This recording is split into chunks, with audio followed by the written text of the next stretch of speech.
सूर्य की पहली किरणें जब पूर्वी क्षितिज पर फैली तो घने जंगल के बीच बनी एक छोटी सी झोपड़ी से धुआं उठता दिखाई दिया। श्याम अपनी दिनचर्या के अनुसार जल्दी उठ गया था। उसकी आंखों में रात की नींद का कोई निशान नहीं था। वैसे भी वह पिछले कई महीनों से चैन की नींद नहीं सो पा रहा था। आज फिर वही सपना आया। श्याम ने अपने आप से कहा, अपने चेहरे पर हाथ फेरते हुए, माता जी का चेहरा। वो कह रही थी, बेटा तुम कोई अभिशाप नहीं हो। ईश्वर का दिया हुआ हर जीव इस संसार में किसी न किसी उद्देश्य से आता है। वह उठा और झोपड़ी के बाहर निकला। आसपास का नजारा वैसा ही था, शांत, सुंदर, लेकिन अकेला। पेड़ पौधे उसके एकमात्र साथी थे। पक्षी उसे देखकर भी नहीं उड़ते थे, जैसे वे जानते हों कि यह इंसान उन्हें कोई नुकसान नहीं पहुंचाएगा। आज तो बहुत सारे फल मिल गए। श्याम ने कल रात एकत्र किए गए फलों को देखते हुए कहा, वो भी कितने अच्छे अच्छे, मीठे, रसीले। प्रकृति कितनी दयालु है। वो कभी किसी से भेदभाव नहीं करती। उसके मन में एक टीस उठी, काश मैं भी कोई काम कर पाता और थोड़े पैसे कमा पाता तो मैं भी स्वादिष्ट भोजन खरीद पाता, बाजार में जाकर लोगों से बात कर पाता। लेकिन वह रुक गया। उसकी आंखों में दर्द था। लेकिन क्या कर सकते हैं?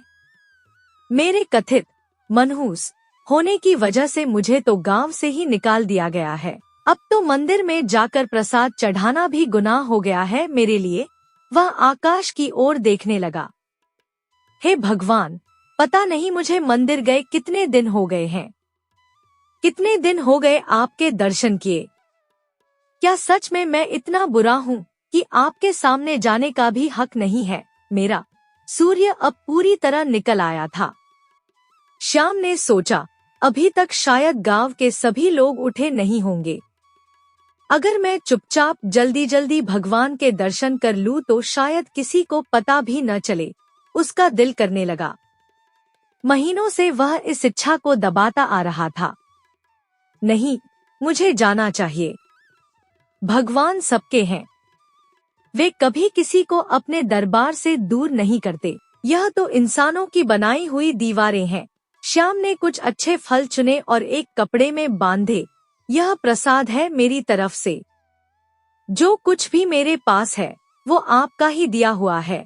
वह धीरे धीरे गांव की ओर चलने लगा। रास्ते में वह बार बार पीछे मुड़कर देखता था। उसका दिल जोर जोर से धड़क रहा था। क्या पता आज फिर कोई देख ले और फिर वही तमाशा हो। वह सोच रहा था, लेकिन नहीं, मुझे जाना है। मेरा भी तो कोई धर्म है, कोई आस्था है। जैसे जैसे वह गांव के पास पहुंच रहा था, उसके कदम धीमे होते जा रहे थे।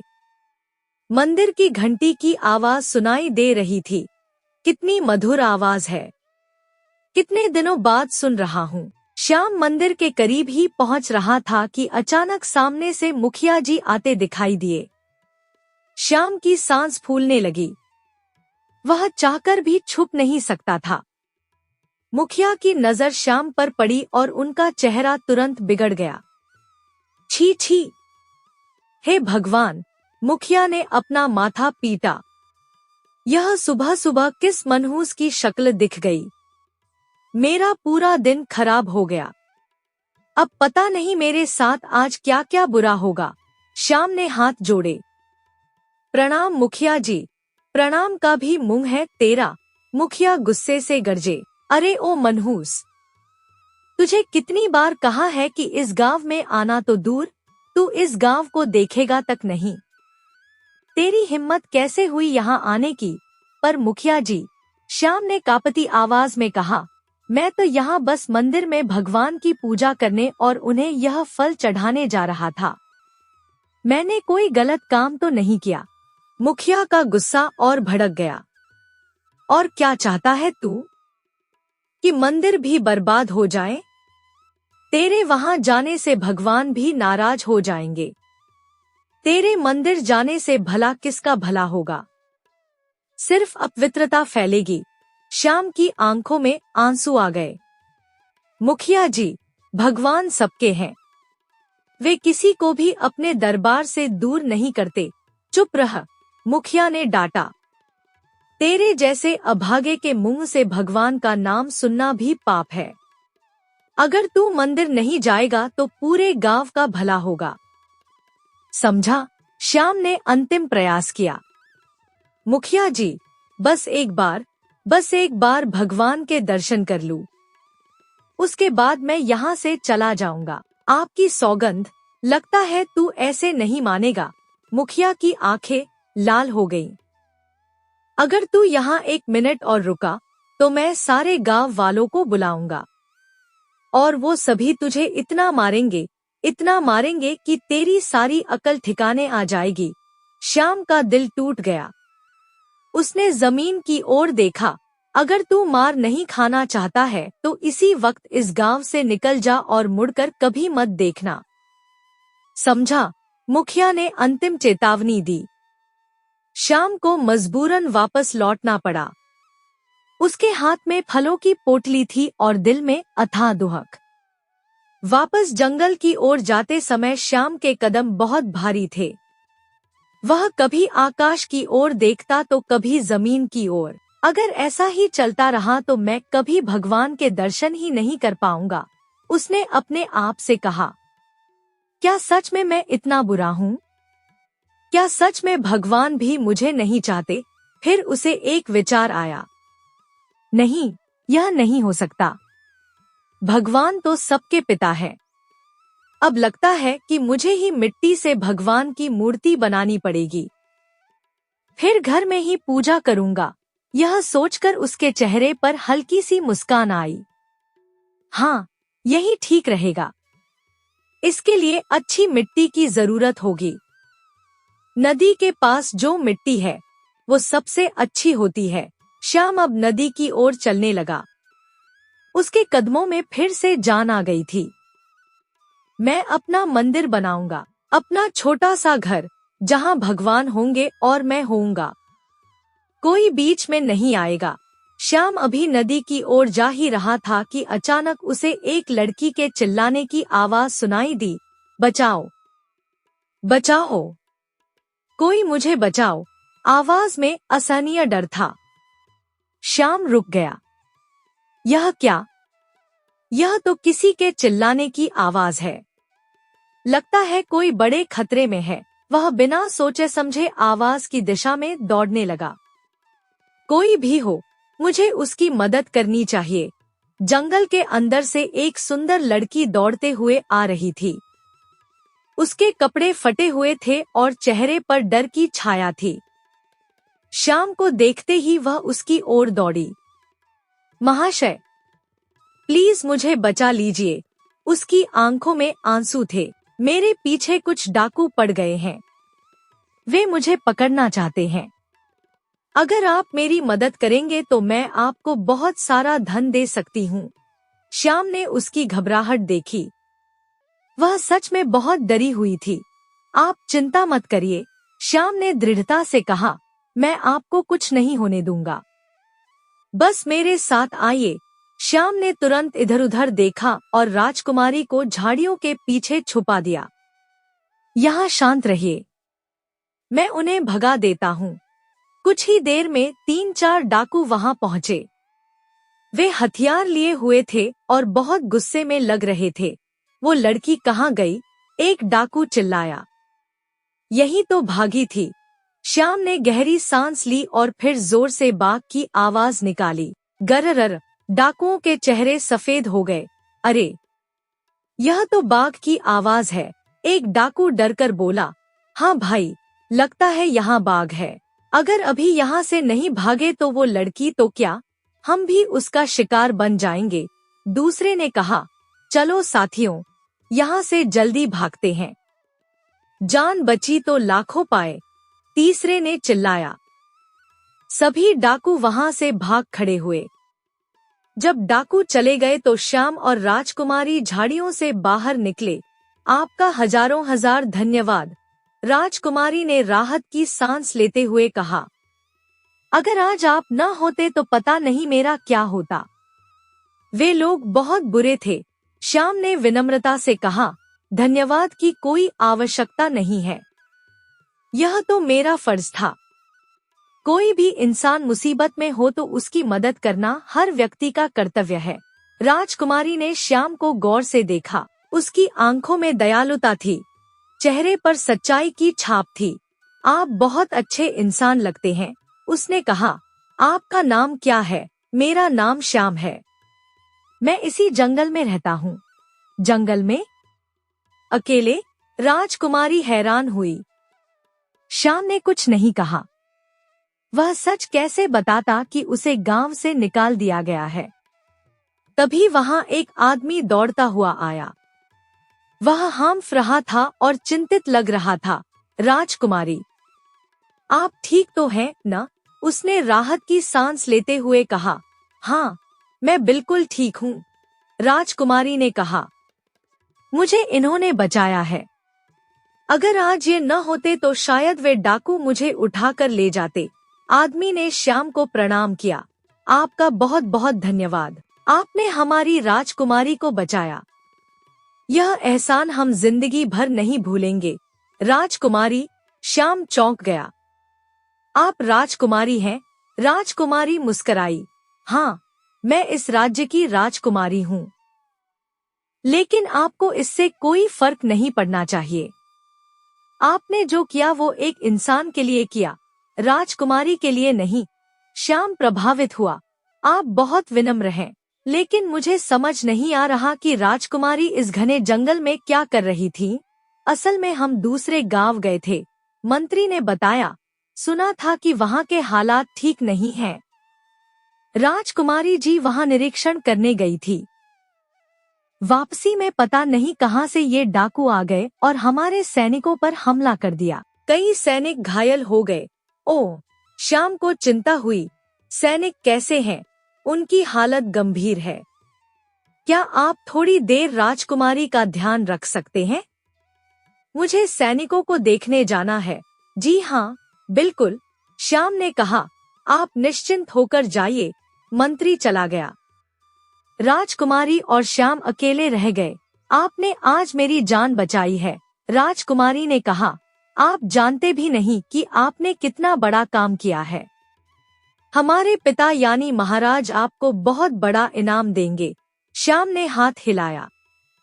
नहीं, नहीं, मुझे कोई इनाम नहीं चाहिए। क्यों? राजकुमारी हैरान हुई। कोई भी व्यक्ति इनाम लेने से मना नहीं करता। श्याम चुप रह गया। वह कैसे बताता कि उसे तो गांव में जाने तक की इजाजत नहीं है। राजकुमारी ने उसकी चुप्पी देखी। आप परेशान लगते हैं। कोई बात है क्या? श्याम ने हिम्मत जुटाई। राजकुमारी, अगर आप बुरा ना माने तो एक बात पूछूं? हाँ, बिल्कुल पूछिए। क्या सच में कोई व्यक्ति मनहूस होता है? क्या किसी के चेहरा देखने से बुरा होता है? राजकुमारी सोच में पड़ गई। यह आप क्यों पूछ रहे हैं? श्याम ने पूरी कहानी बता दी। कैसे लोग उसे मनहूस मानते हैं, कैसे उसे गांव से निकाल दिया गया है। राजकुमारी सुनकर दुखी हो गई। यह तो बहुत गलत है।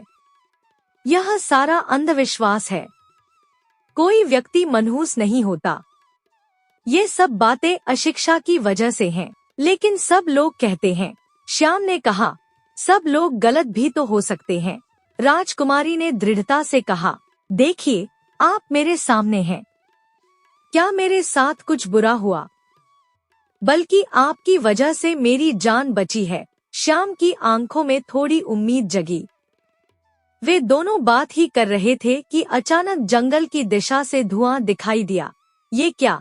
राजकुमारी चिल्लाई। यह धुआं कहाँ से आ रहा है? श्याम का दिल जोर से धड़कने लगा। लगता है कहीं आग लगी है।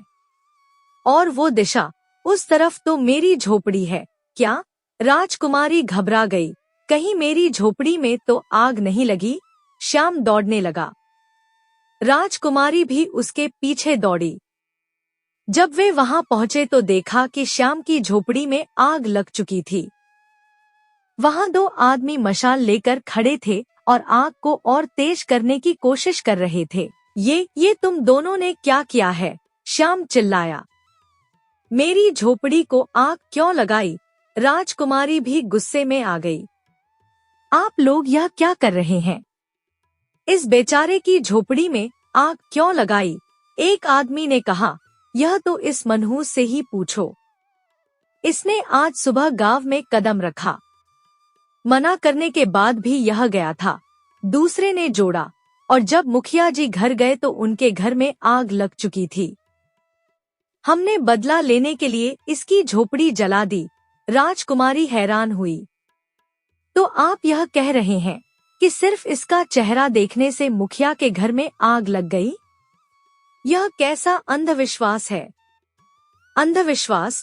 पहला आदमी हंसा। जब तुम्हारे साथ कुछ बुरा होगा तब पता चलेगा कि इसके साथ रहना कितना खतरनाक है। दूसरे ने धमकी दी। और तू इस मनहूस के साथ रह रही है।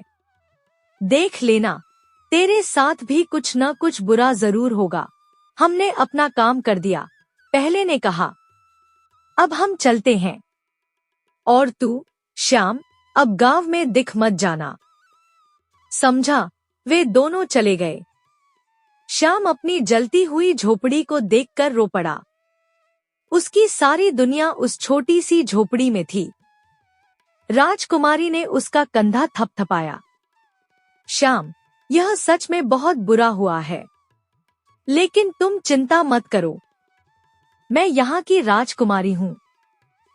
मैं साबित करके दिखाऊंगी कि तुम कोई मनहूस नहीं हो। लेकिन राजकुमारी, श्याम ने कहा। कोई लेकिन वेकिन नहीं, राजकुमारी ने दृढ़ता से कहा। मनहूस जैसी कोई चीज होती ही नहीं है। तुम देख लेना। राजकुमारी के जाने के बाद श्याम अकेला रह गया। उसकी झोपड़ी अब राख का ढेर थी, लेकिन उसके दिल में एक नई उम्मीद जगी थी। शायद मुझे कभी भी उस गांव में नहीं जाना चाहिए था, उसने सोचा। अगर मैं आज वहां न गया होता तो शायद मेरी झोपड़ी न जलती। फिर उसने हिम्मत जुटाई। लेकिन जो हो गया सो हो गया।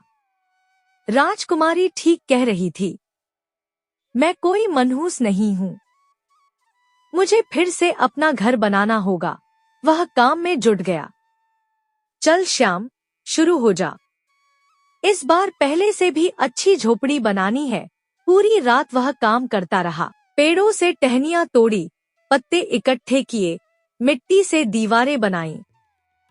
अगले दिन सुबह तक उसने अपनी झोपड़ी बना ली थी।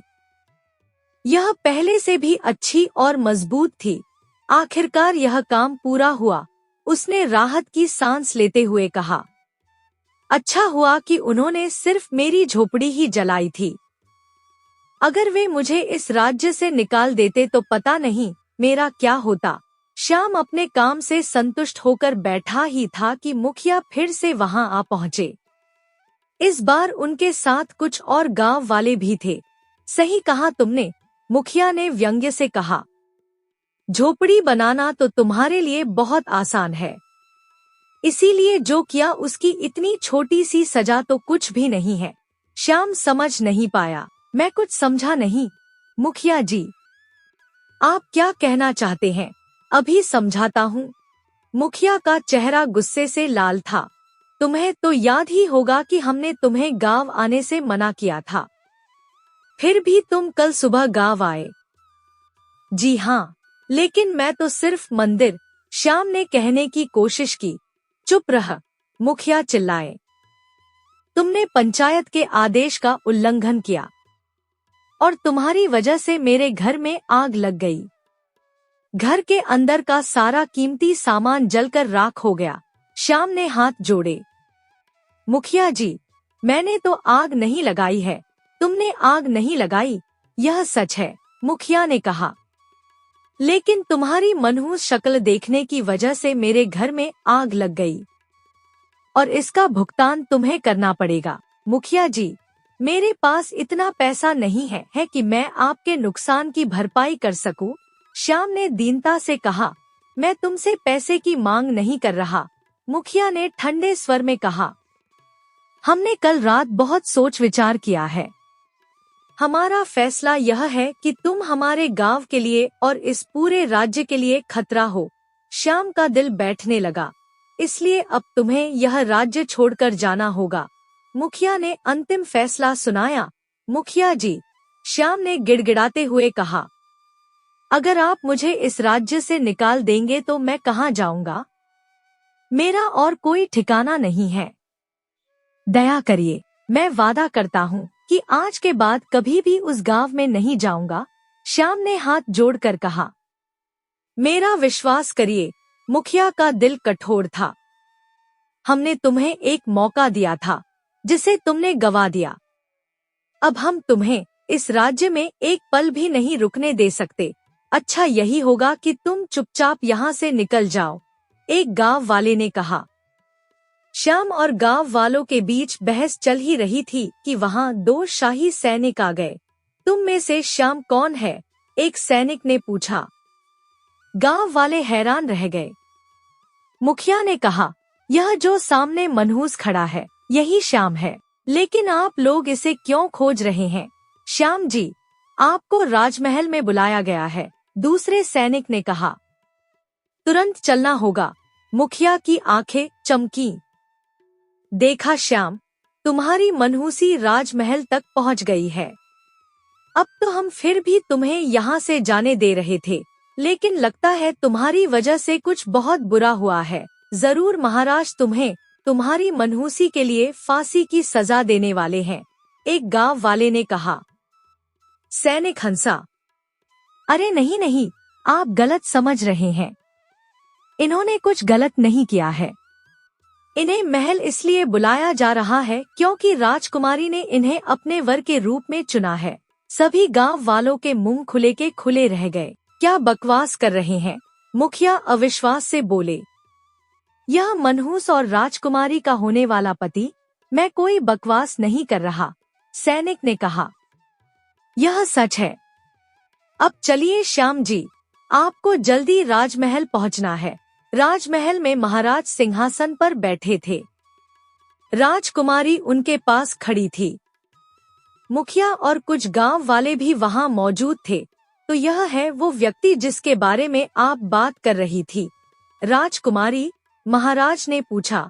जी पिताश्री, यही है जिससे मैं विवाह करना चाहती हूँ, राजकुमारी ने स्पष्ट आवाज में कहा। महाराज ने श्याम को देखा। बेटी, एक बार फिर सोच लो। यह बहुत बड़ा फैसला है। मैंने सोच लिया है पिताश्री, राजकुमारी ने दृढ़ता से कहा। मुखिया आगे आए। महाराज, राजकुमारी बिल्कुल गलत कर रही हैं। एक बार पुनः सोचने को कहिए, क्योंकि शायद उन्हें पता नहीं है कि यह श्याम एक मनहूस है। राजकुमारी मुस्कराई। मुझे यह बात अच्छी तरह पता है मुखिया जी, फिर आप इससे विवाह क्यों करना चाहती हैं? मुखिया हैरान हुए। क्योंकि मैं अंधविश्वास में विश्वास नहीं करती, राजकुमारी ने गर्व से कहा। श्याम का मनहूस होना एक अंधविश्वास है और कुछ नहीं। इस राज्य की राजकुमारी होने के नाते इस अंधविश्वास को खत्म करना मेरी जिम्मेदारी है। मुखिया ने अंतिम प्रयास किया। राजकुमारी, आप गलत सोच रही हैं। यह कोई अंधविश्वास नहीं है। यह श्याम जिसके भी साथ रहता है उसके साथ कुछ न कुछ बुरा अवश्य होता है। अभी भी वक्त है, मुखिया ने महाराज से कहा। आप इसे राज्य से निष्कासित कर दीजिए, अन्यथा यह एक दिन हमारे राज्य के लिए बहुत बड़ा संकट बन सकता है, राजकुमारी ने तर्क दिया। मुखिया जी, आपने कहा कि श्याम जिसके साथ रहते हैं उसके साथ बुरा होता है, लेकिन श्याम ही ने मेरी जान बचाई थी डाकुओं से। क्या कहा? डाकुओं से जान बचाई? महाराज चौंके। राजकुमारी ने पूरी घटना बताई। कैसे डाकुओं ने उनका पीछा किया था और कैसे श्याम ने अपनी समझदारी से उन्हें बचाया था। अगर यह सच में मनहूस होते तो मुझे और भी बड़े संकट में फंसना चाहिए था, है न? राजकुमारी ने कहा। लेकिन इनसे मिलने के बाद तो संकट आने की बजाय संकट टल गया। महाराज सोच में पड़ गए। मुखिया अभी भी संदेह में थे। राजकुमारी, कहीं लेने के देने न पड़ जाएं। मुखिया ने चेतावनी दी। हमने सोच लिया है, राजकुमारी ने अंतिम फैसला सुनाया। अब जो होगा देखा जाएगा। महाराज ने कहा, ठीक है श्याम, आज से तुम हमारे राजमहल में रहोगे। मुखिया और गांव वाले निराश होकर वहां से चले गए। जब सब चले गए तो राजकुमारी ने श्याम से कहा, आप परेशान मत होइए, मैं जानती हूँ कि आप पर क्या बीती होगी। राजकुमारी, आपने यह क्यों किया? श्याम ने पूछा। मैं तो सिर्फ आपका ऋण उतारना चाहती थी। आपने मेरी जान बचाई थी डाकुओं से, अब मेरी बारी है। राजकुमारी ने कहा, आप इतना मत सोचिए, ऐसा कुछ नहीं होगा। आप भरोसा रखिए, लेकिन अगर मेरे यहाँ रहने से कुछ बुरा हुआ तो? श्याम चिंतित था। कुछ नहीं होगा, राजकुमारी ने आश्वासन दिया। बस आज का दिन किसी तरह बीत जाए, उसके बाद आपके सिर से मनहूस होने का झूठा दाग मिट जाएगा। श्याम पूरी रात बेचैन रहा। उसे नींद नहीं आई। वह बार बार सोचता रहा कि कहीं राजकुमारी के साथ कुछ बुरा न हो जाए। पूरा एक दिन बीत गया, कुछ भी बुरा नहीं हुआ। अगले दिन मुखिया फिर से गांव वालों के साथ राजमहल आया। देखा मुखिया जी, राजकुमारी ने गर्व से कहा, मैंने कहा था न कि श्याम मनहूस नहीं है। पूरे एक दिन बीत गए हैं और कुछ भी बुरा नहीं हुआ। मुखिया अभी भी जिद्दी था। मुझे अब भी इस मनहूस पर भरोसा नहीं है। जब यह अनाथाश्रम में था तो इसके 12 साल का होने के बाद अनाथाश्रम बंद हो गया था। बस बहुत हो गया। महाराज ने कहा, मुझे विश्वास नहीं हो रहा कि आप एक गांव के मुखिया होकर इन बातों पर यकीन करते हैं, और इसने तो मेरी बेटी की जान बचाई है। चाहे कुछ भी हो जाए, मैं इसे मनहूस कभी नहीं मानूंगा। तभी एक सैनिक भागता हुआ आया। महाराज, अनर्थ हो गया। राजकोष से बहुत सारा धन चोरी हो गया है। सबके चेहरे सफेद हो गए। यह क्या कह रहे हो? महाराज चिल्लाए। इतने सैनिकों के होते हुए राजकोष की चोरी कैसे हो सकती है? मुखिया ने तुरंत कहा, देखा महाराज, मैंने कहा था न, यह श्याम मनहूस है। जिस राजकोष को कोई हाथ लगाने की सोच भी नहीं सकता, उसी की चोरी हो गई। वह भी तब जब श्याम राजमहल में आया। यह इत्तेफाक तो नहीं हो सकता। राजकुमारी ने बचाव की कोशिश की। श्याम ने चोरी नहीं की है, चोर ने चोरी की है। श्याम की गलती बस इतनी है कि वह इस राजमहल में आया। मुखिया ने कहा, इसीलिए चोरी हुई। महाराज दुविधा में पड़ गए। मैं इस बात को मानना नहीं चाहता, लेकिन यह सारी घटनाएं एक तरफ इशारा कर रही हैं। पिताजी, यह गलत है। राजकुमारी ने कहा, माफ करना बेटी। महाराज ने दुखी मन से कहा, लेकिन हम और खतरा नहीं उठा सकते। श्याम, तुमने मेरी बेटी की जान बचाई है। मैं तुम्हारा ऋणी रहूंगा, लेकिन अब तुम्हें यहाँ से जाना होगा। राजकुमारी का गुस्सा फूट पड़ा। नहीं पिताजी, यह बिल्कुल गलत है। आप सब ऐसा नहीं कर सकते। अगर आप सबको लगता है कि श्याम मनहूस है तो ठीक है। राजकुमारी ने दृढ़ता से कहा, मैं श्याम के साथ उसकी झोपड़ी में पूरा दिन अकेले बिताऊंगी। फिर देखते हैं कि मेरे साथ क्या बुरा होता है। नहीं बेटी, महाराज डर गए। तुम ऐसा नहीं कर सकती, इसमें बहुत खतरा है। पिताजी, आप मुझे रोकिए मत। राजकुमारी ने कहा, श्याम का मुझ पर बहुत बड़ा एहसान है, मुझे कुछ नहीं होगा। श्याम और राजकुमारी जंगल में श्याम की झोपड़ी पहुँचे। मुझे क्षमा करिए राजकुमारी, श्याम ने दुखी मन से कहा। मेरी वजह से आपको इतना कुछ सहना पड़ रहा है, इसमें क्षमा कैसी? राजकुमारी ने कहा, मैं समझ सकती हूँ कि आप पर क्या बीत रही होगी।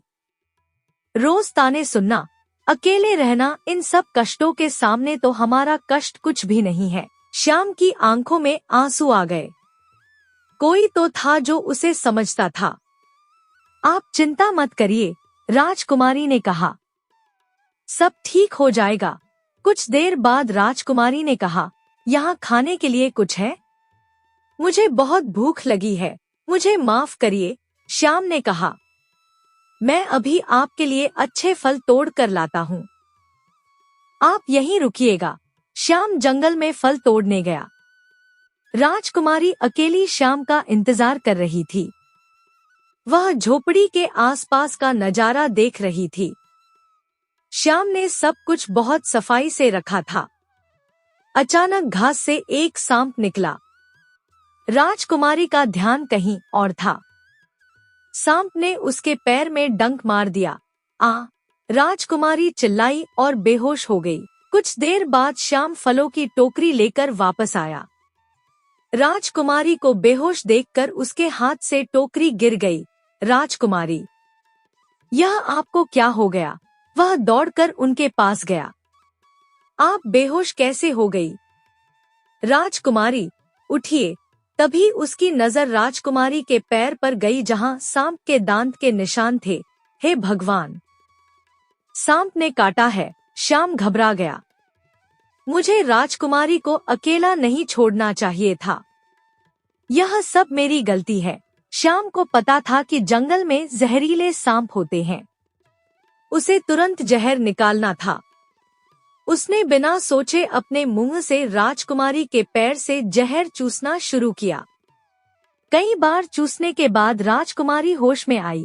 राजकुमारी, आखिरकार आप होश में आ गई। श्याम ने राहत की सांस ली। मैं कितना डर गया था। मुझे माफ कर दीजिए। यह सब मेरी वजह से हुआ। राजकुमारी ने कमजोर आवाज में कहा, आप ऐसा बिल्कुल मत सोचिए। गलती मेरी थी कि मैंने सावधानी नहीं रखी। लेकिन कुछ भी हो, राजकुमारी ने मुस्कुराते हुए कहा, आपने फिर से मेरी जान बचाई है। अब तो पिताजी मान ही जाएंगे कि आप कोई मनहूस नहीं है। जब वे महल वापस पहुंचे तो सबने राजकुमारी को देखकर राहत की सांस ली। लेकिन मुखिया की नजर राजकुमारी के पैर की पट्टी पर पड़ी। यह क्या है राजकुमारी? मुखिया ने पूछा। आपके पैर में यह पट्टी क्यों? एक सांप ने मुझे काटा था। राजकुमारी ने सच कहा। क्या? मुखिया चिल्लाए। देखा महाराज, मैंने कहा था ना, ये मनहूस है। इसके साथ जाते ही राजकुमारी को सांप ने काट लिया। राजकुमारी ने समझाने की कोशिश की। मुखिया जी, जब सांप ने मुझे काटा तब श्याम वहां थे ही नहीं। अगर वे होते तो सांप मुझे नहीं काटता। और वे ही हैं जिन्होंने मेरी जान बचाई। भले ही श्याम ने आपको बचाया हो, मुखिया ने तर्क दिया, लेकिन सांप ने आपको इसीलिए काटा क्योंकि आप इस मनहूस के साथ गई थी। महाराज अब पूरी तरह मुखिया की बात मानने को तैयार हो गए। माफ करना बेटी, महाराज ने दुखी मन से कहा। अब हम तुम्हारी बात नहीं मान सकते। श्याम, तुमने हमारी बेटी की जान बचाई थी, इसके लिए हम तुम्हारे ऋणी हैं। लेकिन तुम्हारी वजह से राजकोष की चोरी हुई और राजकुमारी को सांप ने भी काटा, महाराज ने कहा। इसलिए हम आदेश देते हैं कि तुम अब इस राज्य में नहीं रह सकते। नहीं पिताजी, राजकुमारी चिल्लाई। आप किसी निर्दोष के साथ ऐसा नहीं कर सकते। शुक्र मनाओ कि श्याम ने तुम्हारी जान बचाई थी, महाराज ने कहा। इसीलिए हम इसे सिर्फ निकाल रहे हैं। श्याम ने हार मान ली। जी महाराज, मैं समझ गया। आपका धन्यवाद मुझे जाने देने के लिए। राजकुमारी रो पड़ी। नहीं श्याम, मैं आपको यहाँ से जाने नहीं दूंगी। कोई बात नहीं राजकुमारी, श्याम ने धैर्य से कहा। वैसे भी मैं अकेला रहता आया हूँ, लेकिन अब आप अपना ध्यान रखिएगा। अब मैं आपको बचाने के लिए नहीं आ सकूंगा। किस्मत ने चाहा तो हम फिर मिलेंगे, श्याम ने अंतिम बार कहा और राज्य छोड़ दिया। श्याम के जाने के 1 महीने बाद गांव में शांति थी। मुखिया और गांव वाले खुश थे। कितना अच्छा लग रहा है, मुखिया ने कहा। उस मनहूस के जाने के बाद कितनी शांति है।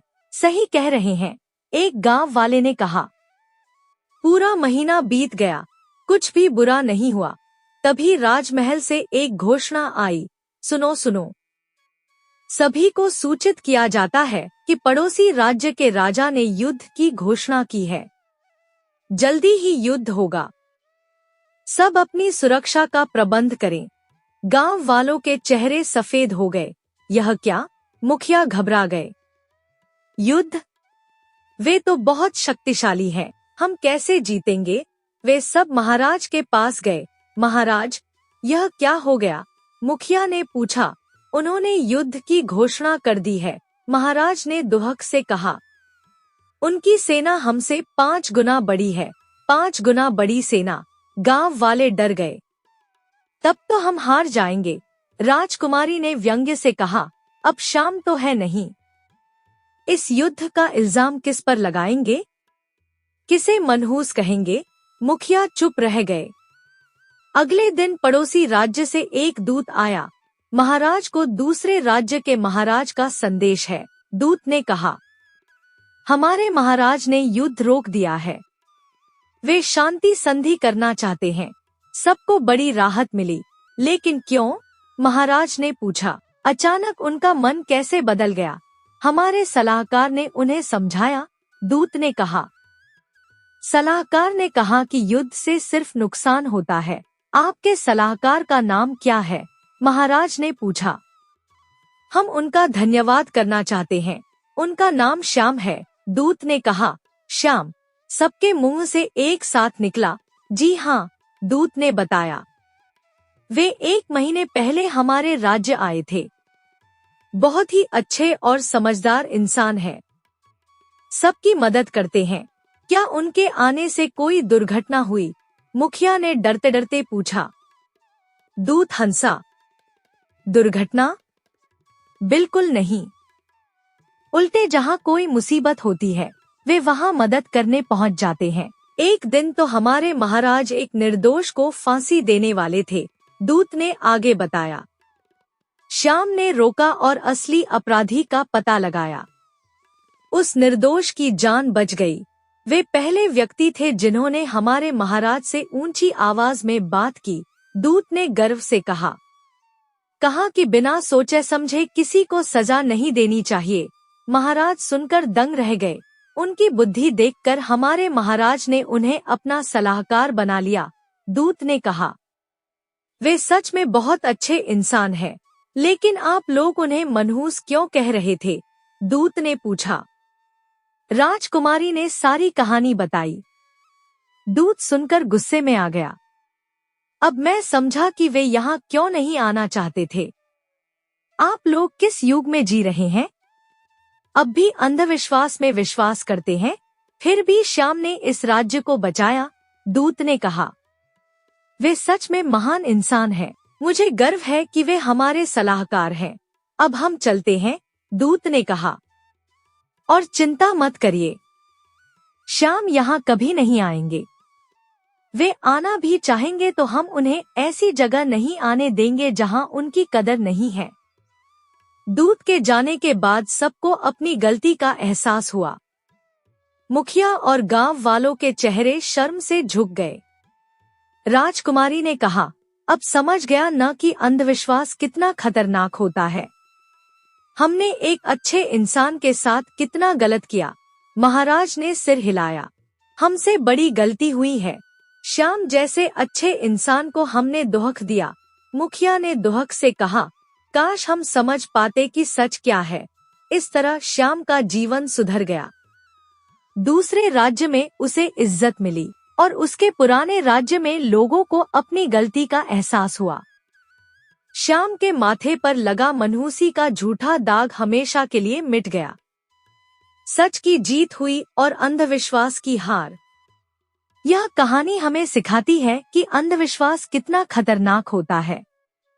किसी को भी बिना वजह मनहूस या अशुभ नहीं कहना चाहिए। हर इंसान में अच्छाई होती है।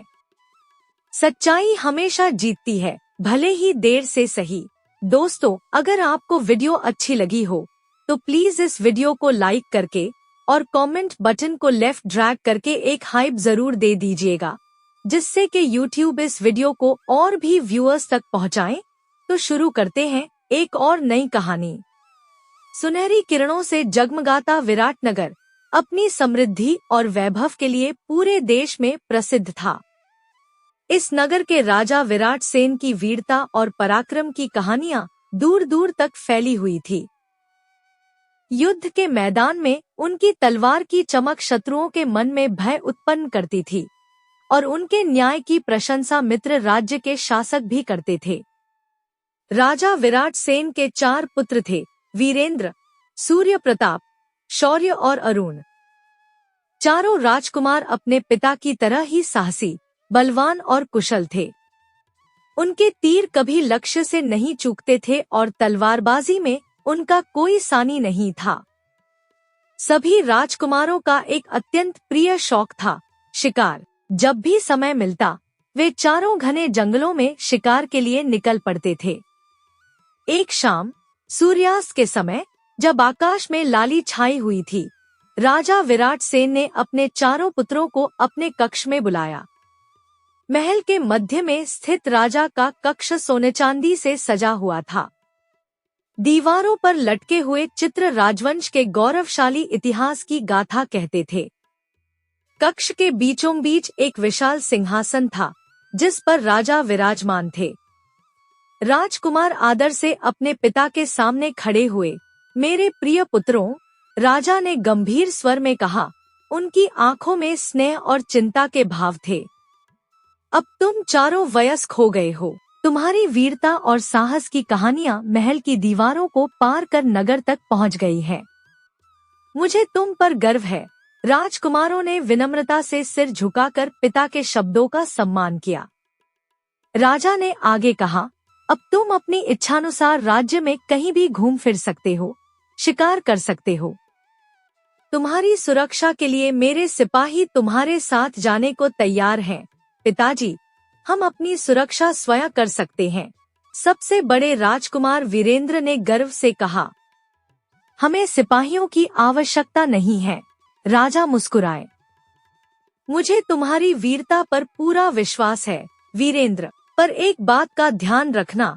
राजा का स्वर अचानक गंभीर हो गया। उनकी आंखों में चिंता के भाव गहरे हो गए। क्या बात है पिताजी? सूर्य प्रताप ने पूछा। राजा ने गहरी सांस ली। शिकार के लिए तुम कहीं भी जा सकते हो, परंतु हमारे राज्य की दक्षिण दिशा में स्थित जंगल में कभी मत जाना। राजकुमार आश्चर्य से एक दूसरे की ओर देखने लगे। क्यों पिताजी? सबसे छोटे राजकुमार अरुण ने जिज्ञासा से पूछा। उसकी आंखों में उत्सुकता झलक रही थी।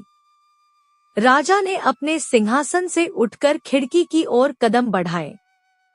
दूर दक्षिण दिशा में फैले घने काले जंगल की ओर देखते हुए उन्होंने कहा, वह जंगल, वहाँ कुछ ऐसा है जिससे मैं तुम्हें बचाना चाहता हूँ। मेरा वचन दो कि तुम कभी भी दक्षिण दिशा के उस जंगल में नहीं जाओगे। राजकुमारों की आंखों में अब और भी अधिक जिज्ञासा थी, परंतु पिता के चेहरे पर छाई चिंता को देखकर उन्होंने और सवाल नहीं किए। हम वचन देते हैं पिताजी, चारों राजकुमारों ने एक साथ कहा। महाराज, क्या आप बता सकते हैं कि दक्षिण दिशा के जंगल में ऐसा क्या है? शौर्य ने पूछा। राजा ने अपना मुख फेर लिया। उनकी आंखों में एक अजीब सा दर्द झलक रहा था। बस इतना जान लो कि वहां जाना खतरनाक है। मैं नहीं चाहता कि मेरे पुत्रों को कोई हानि पहुंचे। राजकुमारों ने फिर से वचन दिया कि वे कभी भी दक्षिण दिशा के जंगल में नहीं जाएंगे। कई महीनों तक राजकुमार अपने वचन का पालन करते रहे। वे उत्तर, पूर्व और पश्चिम के जंगलों में शिकार करते, परंतु दक्षिण दिशा की ओर कभी नहीं गए। एक दिन की बात है। सुबह से ही आकाश में बादल छाए हुए थे। हवा में सरसराहट थी, मानो कुछ होने वाला हो। चारों राजकुमार अपने घोड़ों पर सवार होकर शिकार के लिए निकले। इस बार वे पश्चिम दिशा के जंगल में गए। पूरा दिन बीत गया, परंतु उन्हें कोई शिकार नहीं मिला। सूरज ढलने लगा था। आकाश में लाली छा गई थी। थकेहारे वे एक विशाल वृक्ष के नीचे विश्राम करने के लिए बैठ गए। आज का दिन अजीब रहा, सूर्य प्रताप ने कहा, अपने तरकश को पेड़ के सहारे रखते हुए। पूरे जंगल में एक भी शिकार नहीं मिला। हाँ, मानो जानवर जान गए हों कि हम आ रहे हैं, शौर्य ने जोड़ा। सबसे छोटे राजकुमार अरुण ने अपने घोड़े को पेड़ से बांधते हुए कहा, भैया, मैं एक बात सोच रहा हूँ। क्या? वीरेंद्र ने पूछा। मस्तक पर पसीने की बूंदें थी। अरुण ने आसपास देखा, मानो कोई उनकी बात सुन न ले। फिर धीमे स्वर में बोला, पिताजी ने हमें दक्षिण दिशा के जंगल में जाने से क्यों मना किया है? आखिर वहाँ ऐसा क्या है जिससे वे इतना डरते हैं? वीरेंद्र ने भौहें सिकोड़ी। पिताजी ने जो कहा है उसमें जरूर कोई कारण होगा। हमें उनकी आज्ञा का पालन करना चाहिए। अरुण उठ खड़ा हुआ। उसकी आंखों में एक अजीब सी चमक थी। लेकिन मैं सोचता हूँ कि वहाँ कुछ तो रहस्य है। शायद पिताजी दक्षिण दिशा के राजा से युद्ध में हार गए हों और इसलिए हमें वहाँ जाने से रोकते हैं। शायद वे नहीं चाहते कि हम उनकी इस कमजोरी के बारे में जानें। सूर्य प्रताप ने अरुण की ओर आश्चर्य से देखा। तुम्हारे कहने का क्या मतलब है? पिताजी कभी युद्ध में हार नहीं सकते। फिर वे हमें क्यों नहीं बताते कि वहाँ क्या है? अरुण ने तर्क दिया। मुझे लगता है कि हमें एक बार दक्षिण दिशा के जंगल में जाकर देखना चाहिए। शौर्य ने अपनी तलवार म्यान में डालते हुए कहा। अरुण की बात में दम है। हम चारों वीर योद्धा हैं। हमें डरने की क्या जरूरत है? अगर वहाँ कोई शत्रु है तो हम उससे युद्ध करेंगे और विजयी होंगे। वीरेंद्र ने सिर हिलाया। नहीं, यह ठीक नहीं है। हमने पिताजी को वचन दिया है। हम अपना वचन नहीं तोड़ सकते।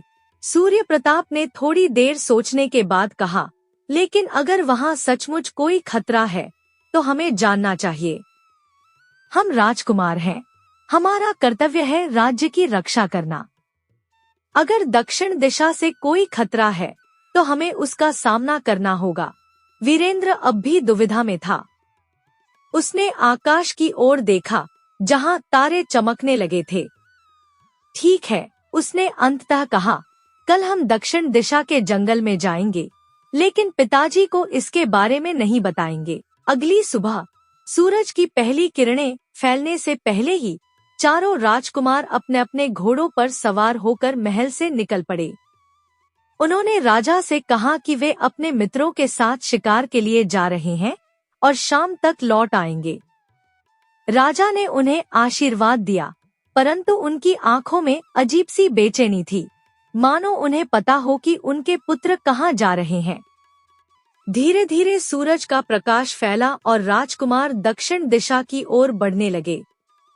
जैसे जैसे वे राज्य की सीमा की ओर बढ़े, वैसे वैसे जंगल घना होता गया।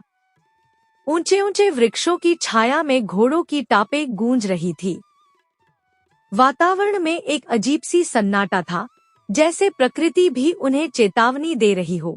राज्य की सीमा पार करने के बाद उन्होंने अपने घोड़ों को एक पेड़ से बांध दिया और पैदल ही आगे बढ़ने लगे। जंगल अब और भी घना हो गया था।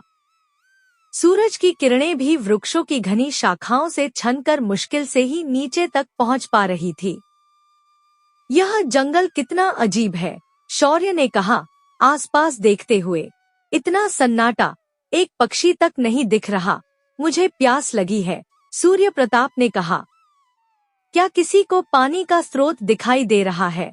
चारों राजकुमार पानी की तलाश में इधर उधर देखने लगे, परंतु कहीं भी पानी का कोई निशान नहीं था।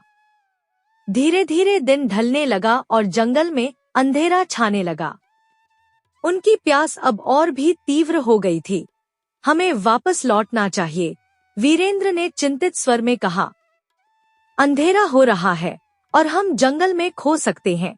अरुण ने एक ऊंचे वृक्ष की ओर इशारा किया। मैं इस पेड़ पर चढ़कर देखता हूँ कि कहीं पास में पानी है या नहीं। वह फुर्ती से पेड़ पर चढ़ गया और चारों ओर देखने लगा। अचानक उसकी आंखें चमक उठीं। भैया, वहां देखो, उसने दूर एक बिंदु की ओर इशारा किया। वहां एक झोंपड़ी है और उसके बाहर आग जल रही है। यह सुनकर चारों राजकुमारों में एक नई ऊर्जा का संचार हुआ। वे झोंपड़ी की दिशा में तेजी से बढ़ने लगे। जैसे जैसे वे नजदीक पहुंचे, वैसे वैसे झोंपड़ी का आकार स्पष्ट होने लगा। वह एक छोटी सी मिट्टी की झोंपड़ी थी, जिसकी छत पर घास और पत्तियां बिछी हुई थी। झोंपड़ी के बाहर एक छोटा सा आंगन था, जहां एक अलाव जल रहा था, और उसके पास ही एक कुआं था। पानी, अरुण ने खुशी से चिल्लाते हुए कहा और कुएं की ओर दौड़ा। परंतु जब वे कुएं के पास पहुंचे, तो देखा कि पानी बहुत नीचे था और उन्हें रस्सी और बाल्टी की जरूरत थी। कुएं के पास एक बाल्टी तो रखी थी, परंतु रस्सी कहीं नहीं थी। मैं झोंपड़ी में जाकर देखता हूँ, अरुण ने कहा। शायद वहाँ कोई रहता हो जो हमें रस्सी दे सके। वीरेंद्र ने उसका हाथ पकड़ लिया। सावधान रहना, अरुण। हम नहीं जानते कि वहाँ कौन रहता है। अरुण ने हामी भरी और झोंपड़ी की ओर बढ़ गया। वह दरवाजे पर पहुंचा और धीरे से खटखटाया। क्या कोई है? उसने पुकारा। दरवाजे पर अरुण की आवाज गूंजी। क्या इस झोंपड़ी में कोई है? हम राही हैं और प्यासे हैं। क्या आप हमें कुएं से पानी निकालने के लिए एक रस्सी दे सकते हैं? कुछ पल शांति रही, फिर दरवाजा धीरे से खुला। एक युवती ने सिर बाहर निकाला। उसके काले घुंघराले बाल चांदनी में चमक रहे थे। आंखें बड़ी और गहरी थी, जिनमें ऐसी चमक थी जैसे उनमें पूरा आकाश समाया हो। वह अद्भुत रूप से सुंदर थी। अरुण का हृदय एक क्षण के लिए थमसा गया। वह इतनी सुंदर लड़की को देखकर मंत्रमुग्ध हो गया था। आप कौन हैं? लड़की ने मधुर स्वर में पूछा। उसकी आवाज में संदेह के साथ साथ जिज्ञासा भी थी। अरुण अपनी सुध-बुध खो बैठा था। उसने गला साफ किया और कहा, हम राजकुमार हैं, विराटनगर से। शिकार के दौरान हम रास्ता भटक गए और अब प्यासे हैं। क्या आप हमें कुएं से पानी निकालने के लिए एक रस्सी दे सकती हैं? लड़की की आंखों में चमक और बढ़ गई। राजकुमार, उसने धीरे से कहा और फिर मुस्कुराई। आइए, अंदर आइए। अरुण ने अपने भाइयों की ओर देखा, जो अब भी कुएं के पास इंतजार कर रहे थे। मेरे भाई भी वहाँ हैं।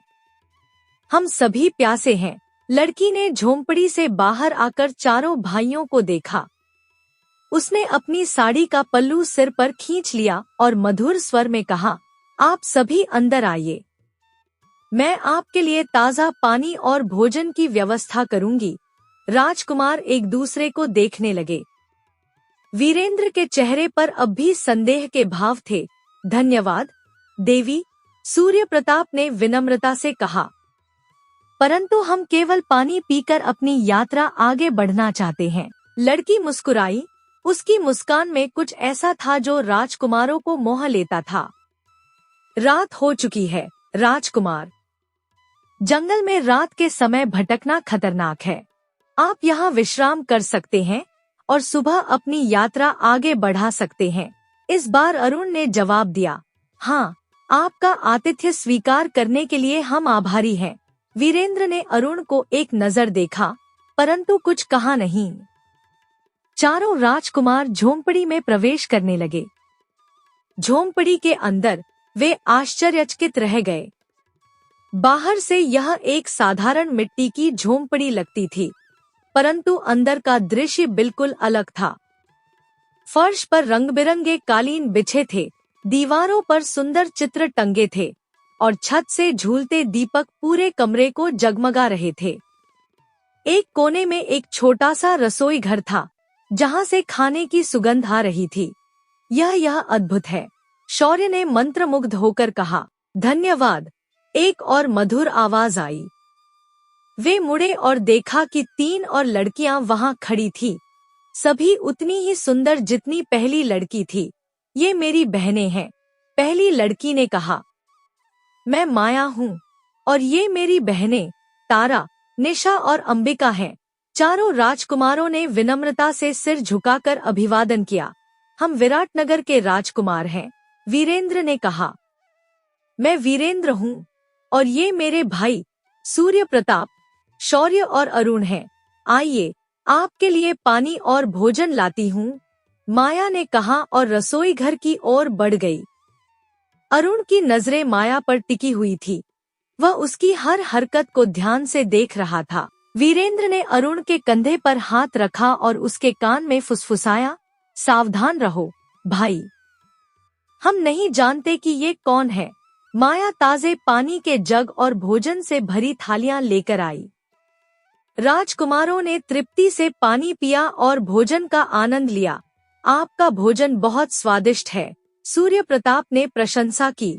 हाँ, मैंने इतना स्वादिष्ट भोजन पहले कभी नहीं खाया, अरुण ने जोड़ा, माया की ओर देखते हुए।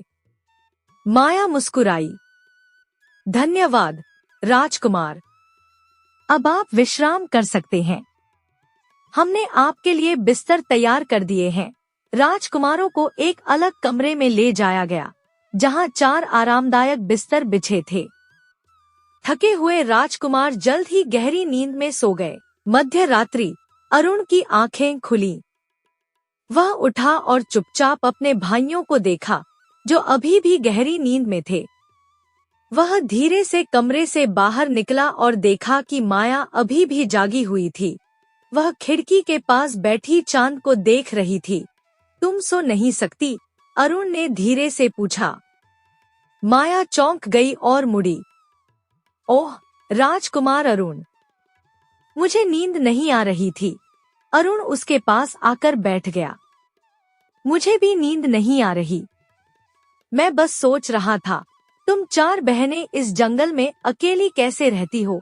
माया ने अपनी नजरें झुका ली। हम अकेली नहीं हैं, हमारी माँ भी हमारे साथ रहती है, परंतु वह अभी यहाँ नहीं है। वह कुछ जड़ी बूटियाँ इकट्ठा करने गई है। जड़ी बूटियाँ? अरुण ने पूछा। उसकी भौहें ऊपर उठीं। हाँ, मेरी माँ एक वैद्य है, वे जड़ी बूटियों से औषधियाँ बनाती है, माया ने बताया, परंतु उसकी आवाज में एक अजीब सी हिचकिचाहट थी। अरुण ने नोटिस किया, परंतु उसने अपनी जिज्ञासा को दबा दिया। यह जंगल बहुत घना और रहस्यमय है, क्या तुम्हें यहाँ डर नहीं लगता? माया मुस्कुराई, उसकी मुस्कान में एक रहस्य छिपा था। नहीं राजकुमार, यह जंगल हमारा घर है, हम इसके हर कोने से परिचित हैं। और फिर जंगल उन्हीं को डराता है जो इसके रहस्यों से अनजान है। अरुण को माया की बातें रहस्यमयी लगी, परंतु वह इतना मोहित हो चुका था कि उसने ज्यादा सवाल नहीं किए। वे कुछ देर तक चांदनी में बैठे रहे, बातें करते रहे और फिर अपने अपने कमरों में सोने चले गए। अगली सुबह राजकुमार जागे तो देखा कि चारों बहनें उनके लिए नाश्ता तैयार कर रही थी। वे बाहर आए और टेबल पर बैठ गए। आज हम वापस लौट जाएंगे, वीरेंद्र ने कहा। हमारे माता पिता चिंता कर रहे होंगे, इतनी जल्दी? तारा ने निराशा से पूछा।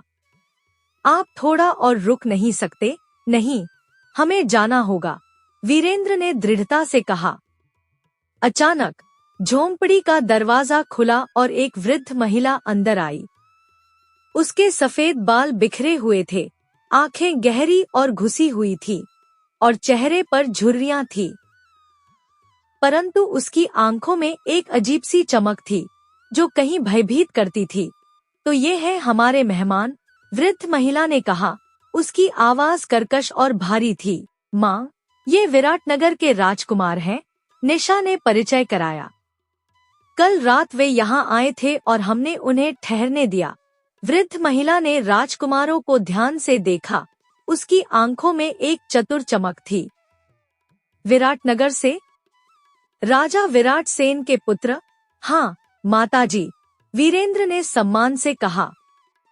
हम उनके पुत्र हैं। वृद्ध महिला मुस्कुराई, परंतु उसकी मुस्कान में कुछ ऐसा था जो राजकुमारों के रोंगटे खड़े कर देता था। कितना अच्छा! राजा विराट सेन के पुत्र हमारे मेहमान हैं। आपको यहाँ आना नहीं चाहिए था, उसने कहा। अचानक उसकी आवाज का स्वर बदल गया। राजकुमारों ने एक दूसरे को देखा, उनके चेहरों पर चिंता के भाव थे। माँ, आप क्या कह रही हैं? माया ने पूछा, उसकी आवाज में डर था। वृद्ध महिला ने अपनी बेटी को एक तीखी नजर से देखा और फिर राजकुमारों की ओर मुड़ी। क्या तुम्हारे पिता ने तुम्हें इस जंगल में आने से मना नहीं किया था? वीरेंद्र ने आश्चर्य से पूछा। आपको कैसे पता? वृद्ध महिला हंसी। उसकी हंसी जंगल में गूंज गई।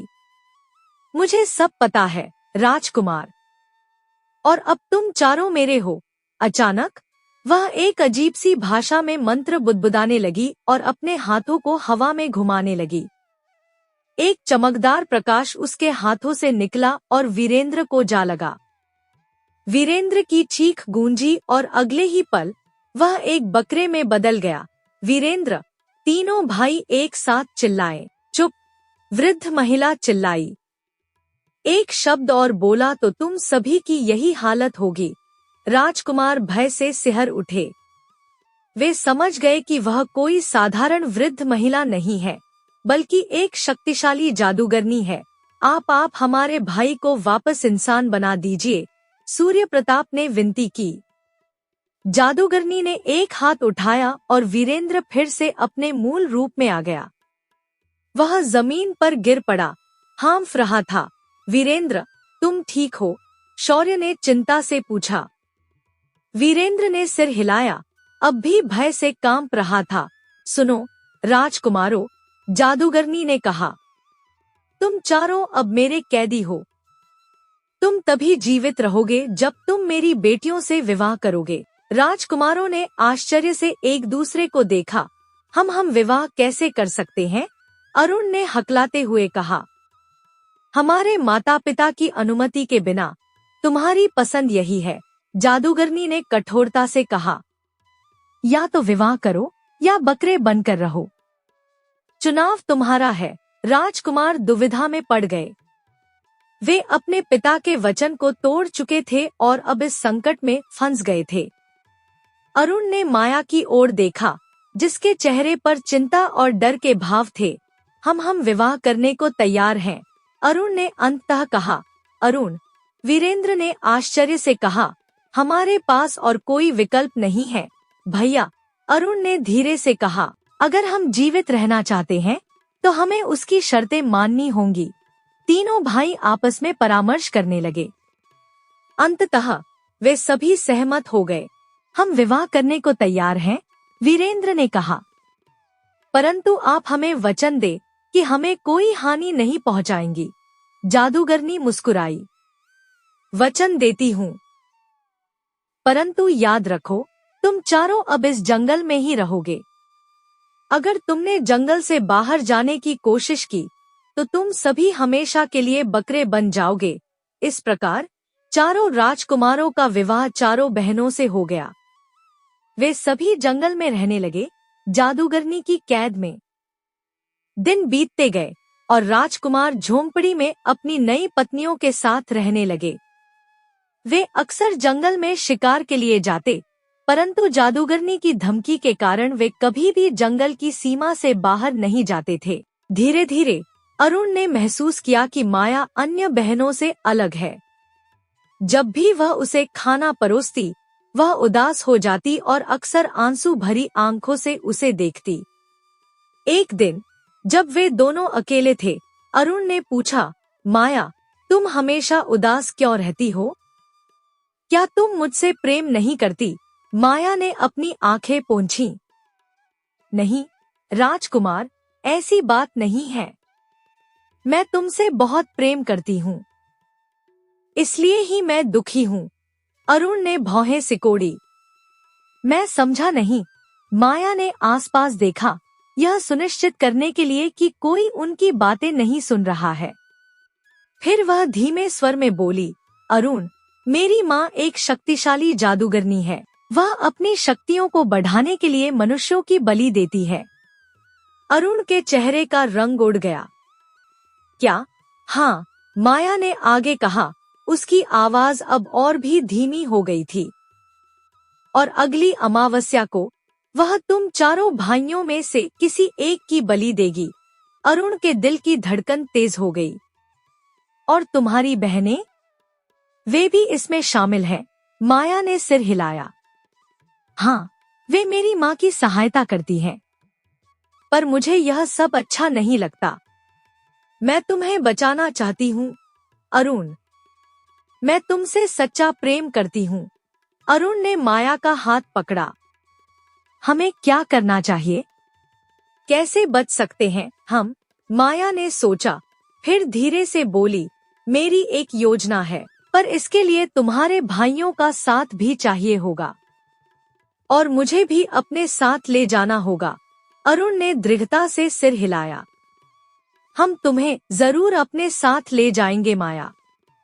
तुम मुझे अपनी योजना बताओ। माया ने अपनी योजना बताई। अगले दिन शिकार के दौरान अरुण ने अपने भाइयों को भी इस रहस्य से अवगत कराया। यह जादूगरनी हमारी बलि देना चाहती है। शौर्य ने आश्चर्य से कहा। हाँ, और माया हमें बचाना चाहती है, अरुण ने बताया। उसने एक योजना बनाई है। वीरेंद्र ने संदेह से पूछा, क्या हम माया पर भरोसा कर सकते हैं? वह जादूगरनी की बेटी है। आखिर मैं माया पर पूरा भरोसा करता हूँ, अरुण ने दृढ़ता से कहा। वह अलग है, वह हमें सच में बचाना चाहती है। वीरेंद्र ने थोड़ी देर सोचा, फिर हामी भरी। ठीक है, हम माया की योजना को अमल में लाएंगे। अगले दिन चारों भाई शिकार के लिए जंगल में गए। वहां उन्होंने अपने आप को घायल किया। छोटे मोटे कट और खरोंच जो दिखने में दर्दनाक लगे पर वास्तव में गंभीर न हो। जब वे घायल अवस्था में झोंपड़ी लौटे तो चारों बहनें चिंतित हो गईं। क्या हुआ? तारा ने चिंता से पूछा। जंगल में हम पर हमला हुआ, वीरेंद्र ने बनावटी दर्द से कराहते हुए कहा। कुछ लुटेरे थे, बहुत तेज दौड़ने वाले घोड़ों पर सवार। उन्होंने हम पर हमला किया और फिर भाग गए।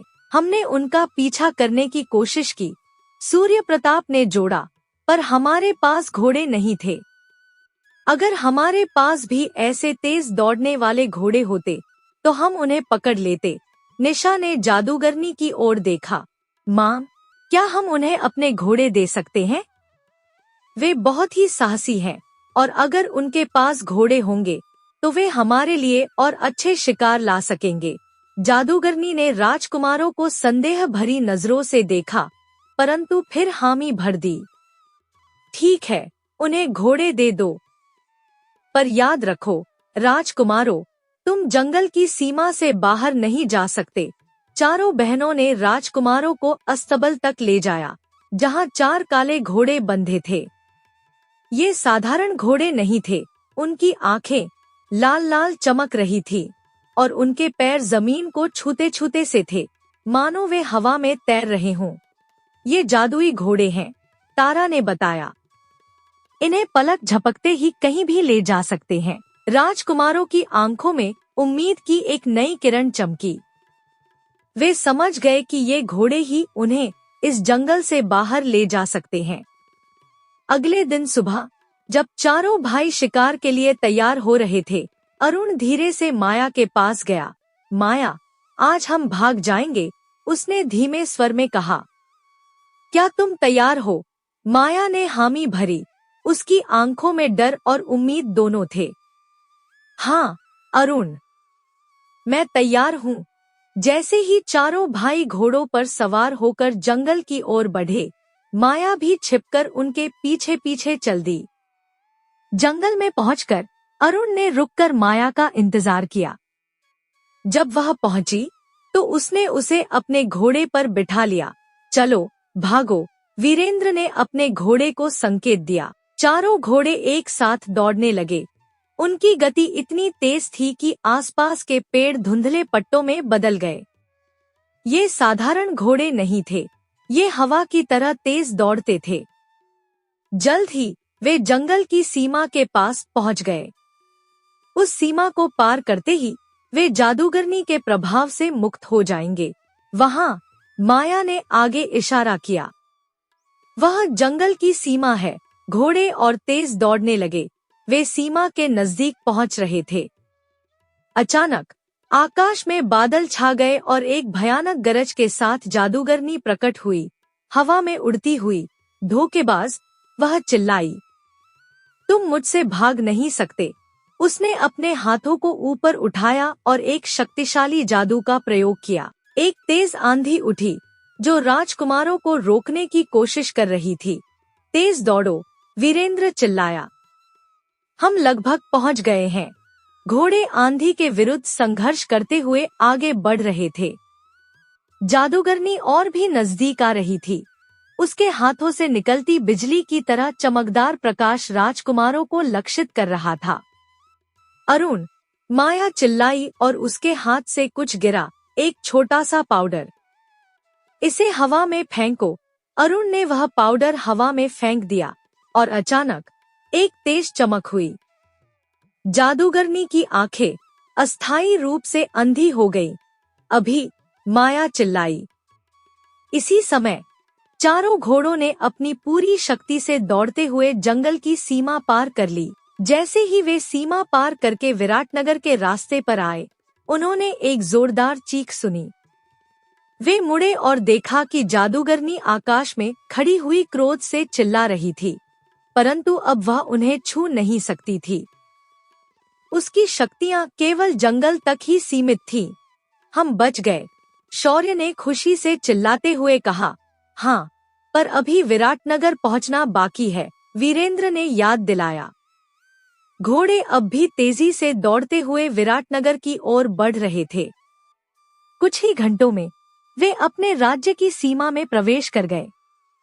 विराटनगर के महल के द्वार पर पहुंचते ही सैनिकों ने राजकुमारों को पहचान लिया और तुरंत राजा और रानी को सूचित किया। राजा विराट सेन और रानी अनुपमा दौड़ते हुए महल के बाहर आए। उनके चेहरों पर चिंता और खुशी के मिश्रित भाव थे।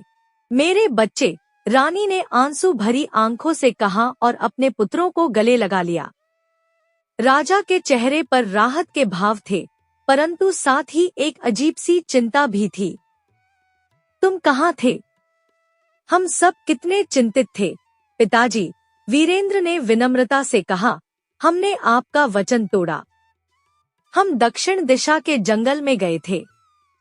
और वहां राजा ने हाथ उठाकर वीरेंद्र को रोक दिया। मुझे पता है, वीरेंद्र, मुझे सब पता है। अंदर चलो, हम सब बात करेंगे। माया अब भी थोड़ी शर्मा रही थी। अरुण के पीछे छिपी हुई थी। और यह कौन है? रानी ने पूछा, माया की ओर इशारा करते हुए। माताजी, यह माया है, अरुण ने परिचय कराया। इसने हमारी जान बचाई है। यह मेरी पत्नी है। रानी के चेहरे पर आश्चर्य के भाव आए, परंतु वह मुस्कुराई और माया का स्वागत किया। महल के अंदर राजा और रानी ने राजकुमारों की कहानी सुनी। उनका जंगल में जाना, जादूगरनी से मिलना, विवाह करना और फिर माया की सहायता से भागना। कहानी पूरी सुनने के बाद राजा ने एक लंबी सांस ली और अपने सिंहासन से उठकर खिड़की के पास गए। मैं जानता था कि यह दिन आएगा, उन्होंने धीरे से कहा। मैंने तुम्हें दक्षिण दिशा के जंगल में जाने से इसीलिए मना किया था।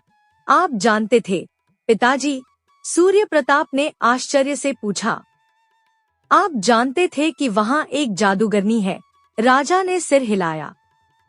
हाँ, मैं जानता था। वह जादूगरनी, वह कोई साधारण जादूगरनी नहीं है। वह मेरी बहन है। क्या?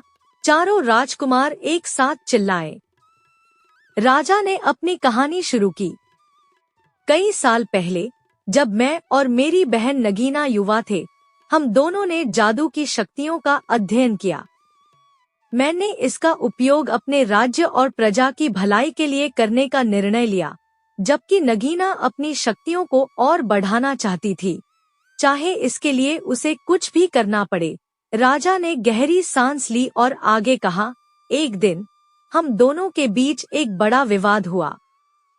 नगीना ने अपनी शक्तियों को बढ़ाने के लिए मानव बलि देने की बात कही, जिसका मैंने विरोध किया। हमारे बीच युद्ध हुआ, जादू का युद्ध। मैंने उसे हराया और दक्षिण दिशा के जंगल तक सीमित कर दिया, जहां उसकी शक्तियां केवल जंगल तक ही रह सकें। मैंने यह भी सुनिश्चित किया कि मेरे राज्य के लोग उस जंगल में न जाएं, ताकि वह अपनी शक्तियों को बढ़ाने के लिए उनका उपयोग न कर सके। माया ने अचानक कहा। इसीलिए मेरी माँ हमेशा राजा विराट सेन का नाम सुनकर क्रोधित हो जाती थी। राजा ने माया की ओर देखा। और तुम उसकी बेटी हो। तुमने मेरे पुत्रों की जान बचाई, इसके लिए मैं तुम्हारा आभारी हूँ। परंतु क्या तुम भी जादू जानती हो? माया ने सिर हिलाया। हाँ महाराज, पर मैं अपनी माँ जैसी नहीं हूँ। मैं अपनी शक्तियों का उपयोग अच्छे कामों के लिए करना चाहती हूँ। राजा मुस्कुराए। तुम्हारे भीतर एक अच्छा हृदय है माया। तुम यहाँ हमारे साथ रह सकती हो। अरुण खुशी से माया की ओर मुड़ा और उसका हाथ पकड़ लिया। अचानक राजा के चेहरे पर चिंता के भाव आए। पर अब नगीना और भी अधिक क्रोधित होगी। वह अब और भी अधिक खतरनाक हो सकती है। क्या हम उससे लड़ सकते हैं? पिताजी, शौर्य ने पूछा। राजा ने सोचा, हमें एक योजना बनानी होगी। नगीना शक्तिशाली है, पर अकेली नहीं। हम सब मिलकर उसका सामना करेंगे। माया ने कहा, महाराज, मैं आपकी सहायता कर सकती हूँ। मैं जानती हूँ कि मेरी माँ की कमजोरियाँ क्या है। इस प्रकार विराटनगर के राजा, रानी, चारों राजकुमार और माया ने मिलकर जादूगरनी नगीना के खिलाफ एक योजना बनाई। वे जानते थे कि आने वाला समय चुनौतीपूर्ण होगा, परंतु वे एक साथ मिलकर हर चुनौती का सामना करने के लिए तैयार थे। महल में एक नया अध्याय शुरू हुआ, वीरता, प्रेम और साहस का अध्याय। माया अपने नए परिवार के साथ खुशी से रहने लगी और अरुण के साथ उसका प्रेम दिन प्रतिदिन बढ़ता गया। और रात के अंधेरे में दक्षिण दिशा के जंगल में एक क्रोधित जादूगरनी प्रतिशोध की योजना बना रही थी। विराटनगर के लिए एक नया संकट आने वाला था, परंतु इस बार वे तैयार थे। दोस्तों, अगर आपको वीडियो पसंद आई है तो प्लीज इस वीडियो को लाइक करके एक हाइप जरूर दे दीजिएगा, जिससे कि YouTube इस वीडियो को आगे और भी व्यूअर्स तक पहुंचाएं। तो शुरू करते हैं एक और नई कहानी। केशवनगर राज्य के राजमहल में शाम की सुनहरी किरणें धीरे धीरे मध्यम पड़ रही थी। राजा विक्रम अपने प्रिय मंत्री जगन्नाथ के साथ महल के सुंदर उद्यान में टहल रहे थे। रंग बिरंगे फूलों की सुगंध हवा में घुली हुई थी और पक्षियों का कलरव वातावरण को और भी मनमोहक बना रहा था। महाराज, मंत्री जगन्नाथ ने कहा, आज का दिन कितना शांत और सुखद है। ऐसे क्षणों में मन को बड़ी प्रसन्नता मिलती है। राजा विक्रम मुस्कुराए। सच कहते हो मंत्री जी, परंतु यह शांति हमारी निरंतर सजगता का फल है। शत्रु कभी भी अचानक तेज कदमों की आवाज सुनाई दी। रानी रुक्मिणी हांफती हुई, चेहरे पर घबराहट लिए दौड़ती हुई आई। महाराज, महाराज, रानी का स्वर कांप रहा था। जल्दी चलिए, वह मूर्ति फिर से चमकने लगी है। यह सुनते ही राजा विक्रम का चेहरा पीला पड़ गया। उनकी आंखों में एक अजीब सी चमक आ गई। क्या? राजा का स्वर गंभीर हो गया। रुक्मिणी, तुम तुरंत अंदर जाओ, हम अभी आते हैं। जाओ। रानी रुक्मिणी की आंखों में चिंता के साथ साथ एक रहस्यमय भाव था। वह तुरंत महल के अंदर चली गई। मंत्री जगन्नाथ अचंभे से राजा विक्रम को देखता रह गया। कुछ क्षण मौनता के बाद उसने धीरे से कहा, महाराज, मैं आपकी सेवा में पिछले 10 वर्षों से हूँ, परंतु आपने कभी मुझसे इस रहस्यमय मूर्ति के बारे में कुछ नहीं कहा। यह कैसी मूर्ति है जो अचानक प्रकाश से चमकने लगती है?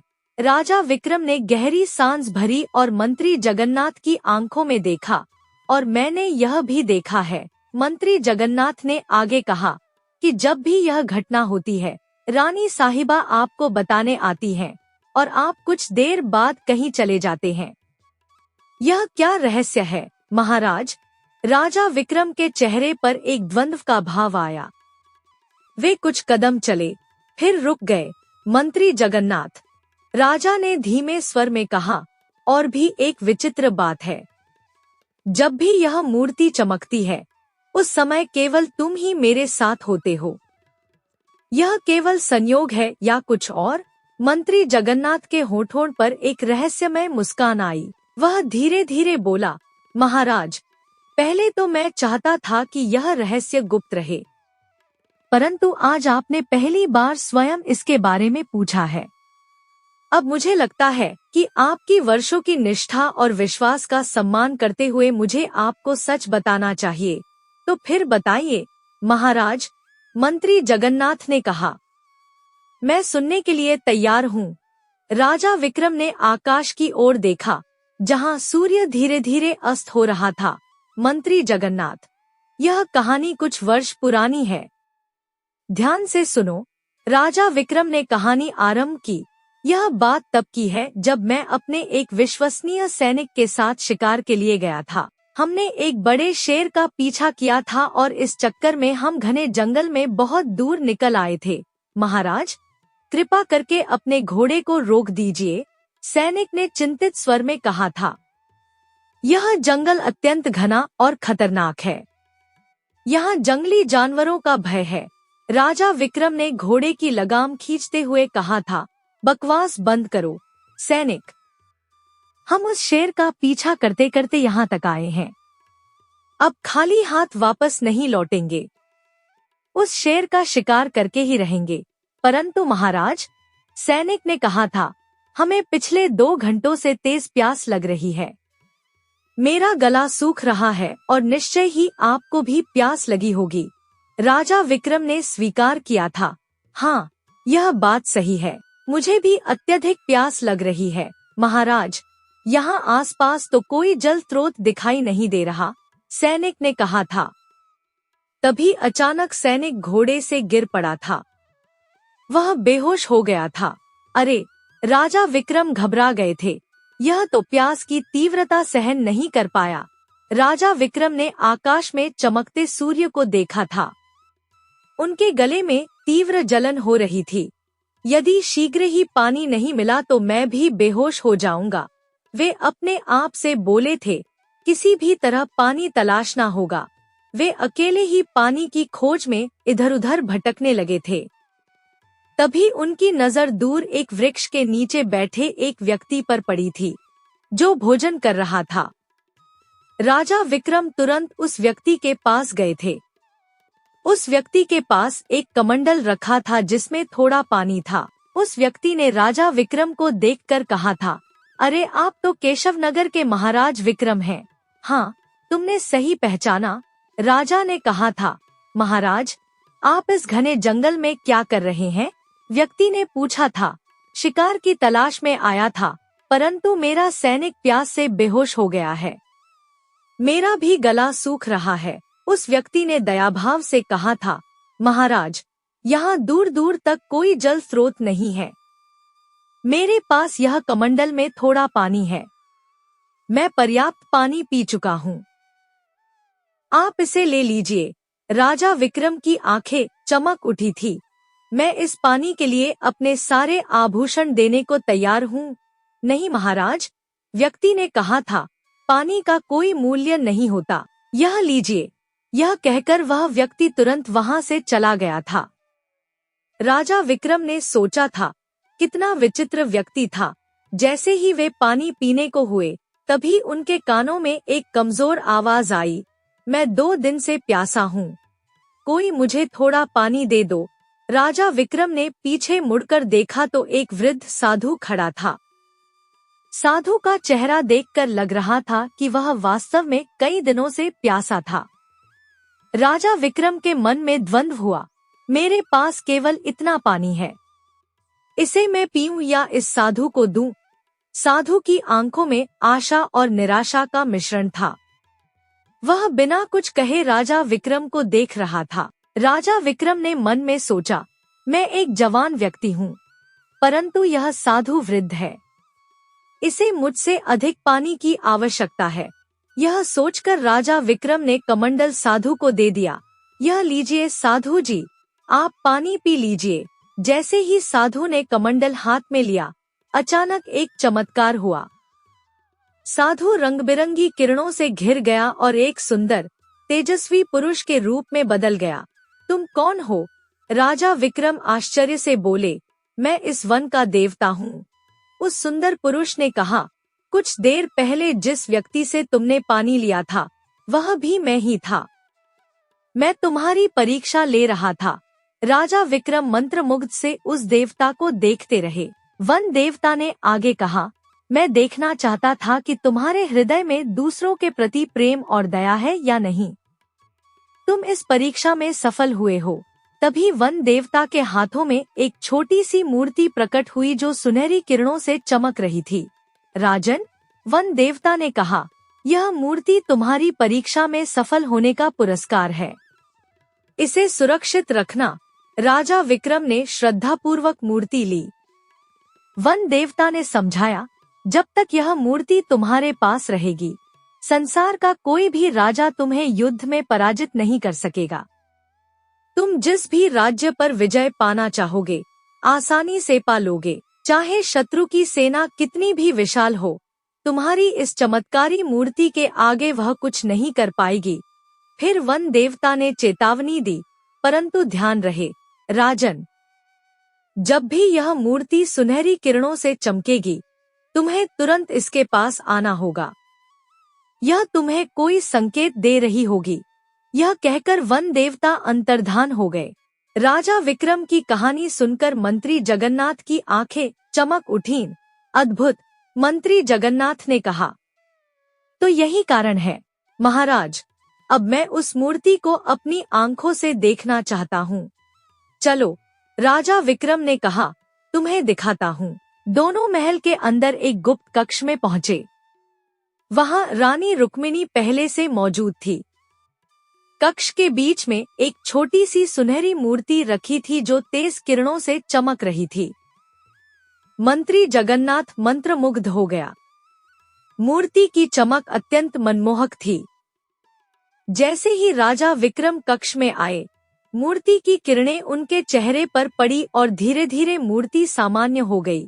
चलो, राजा विक्रम ने कहा, अब बाहर चलते हैं। कक्ष से बाहर आकर मंत्री जगन्नाथ ने कहा, महाराज, इस मूर्ति की अत्यधिक सुरक्षा करनी चाहिए।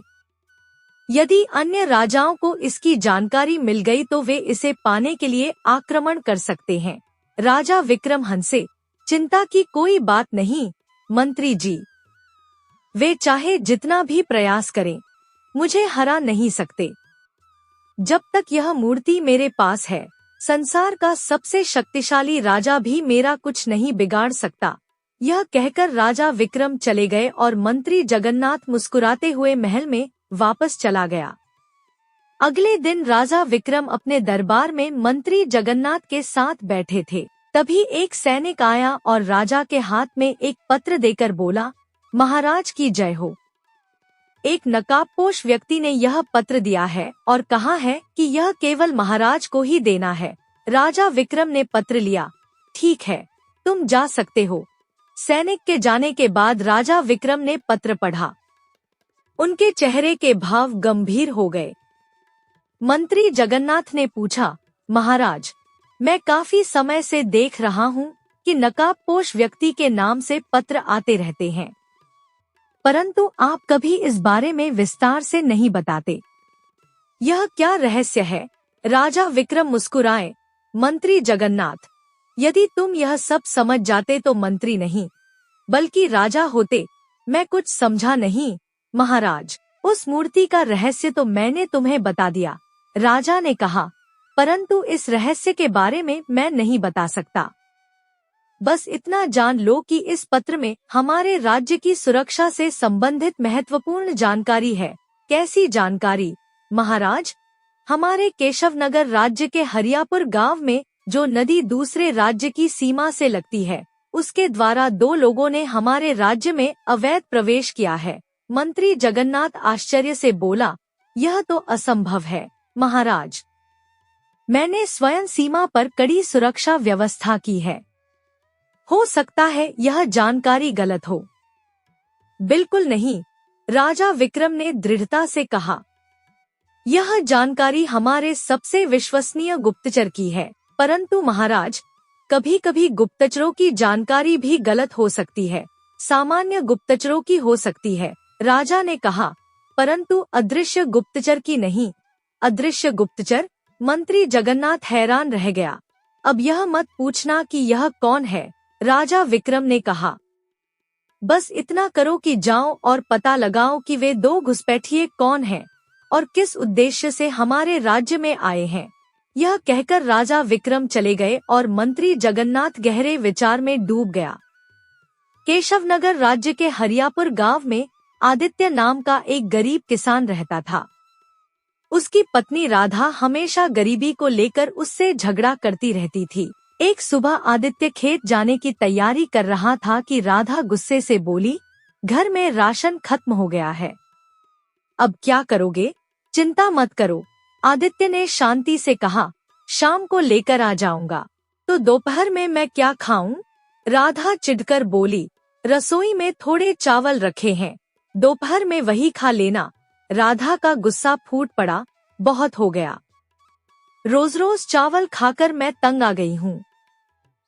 अगर मुझे पता होता कि तुमसे शादी करके मेरी यह दुर्दशा होगी तो मैं कभी तुमसे विवाह नहीं करती। आदित्य की आंखों में दर्द झलका। राधा, विवाह से पहले तुम जानती थी कि मैं एक गरीब किसान हूँ।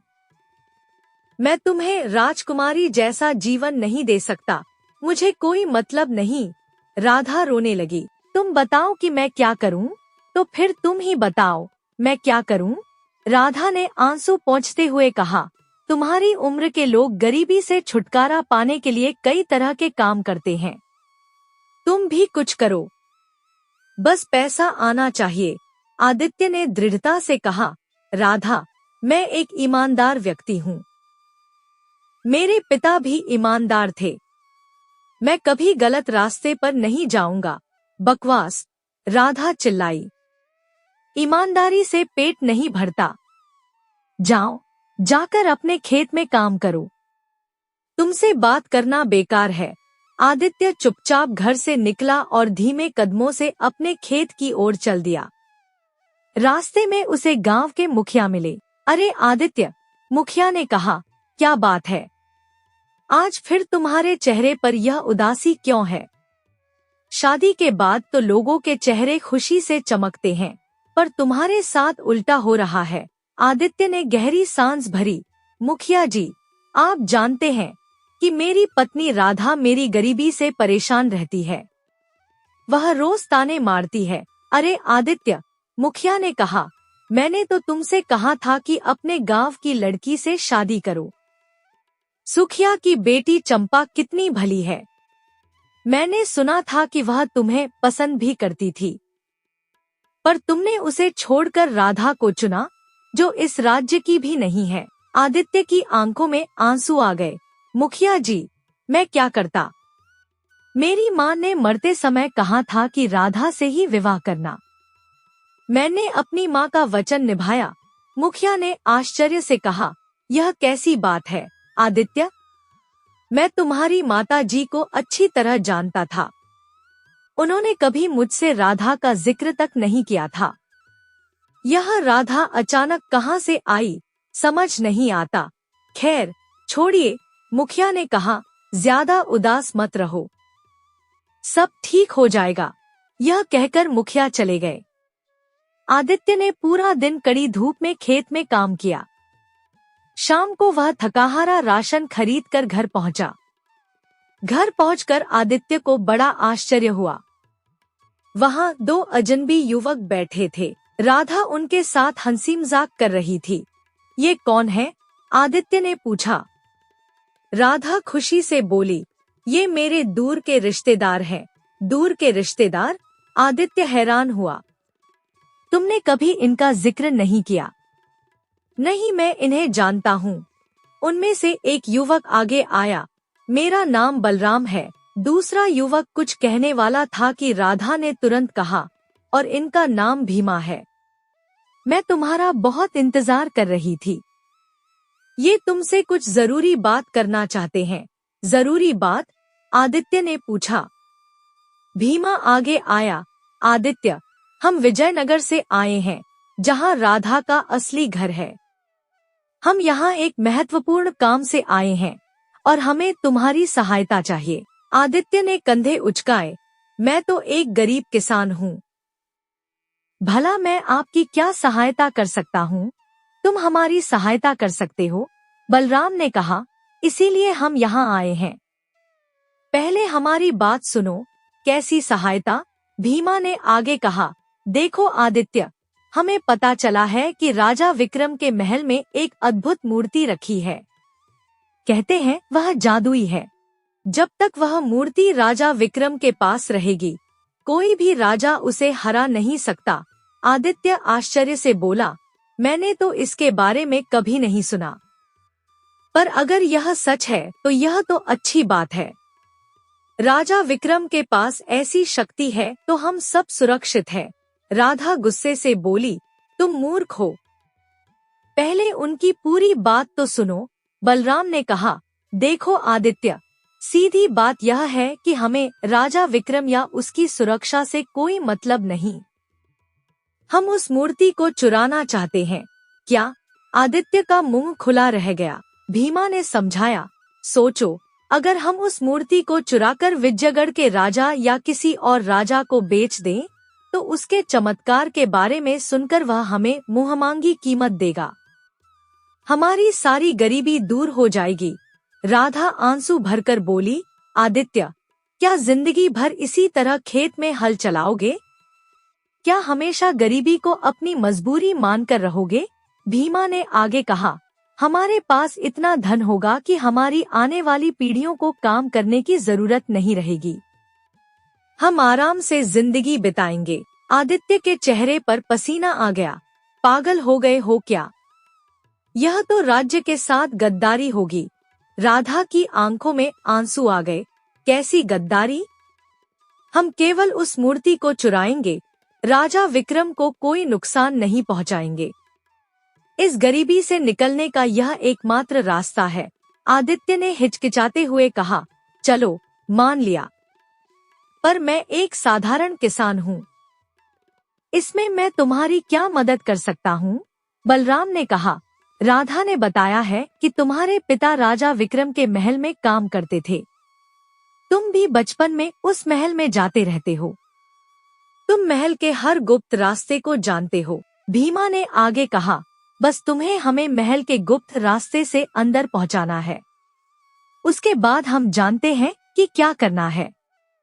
तुम्हें परेशान नहीं करेंगे, बस तुम्हें अमीर बना देंगे। आदित्य अपनी पत्नी राधा की आंसू भरी आंखों को देखकर टूट गया।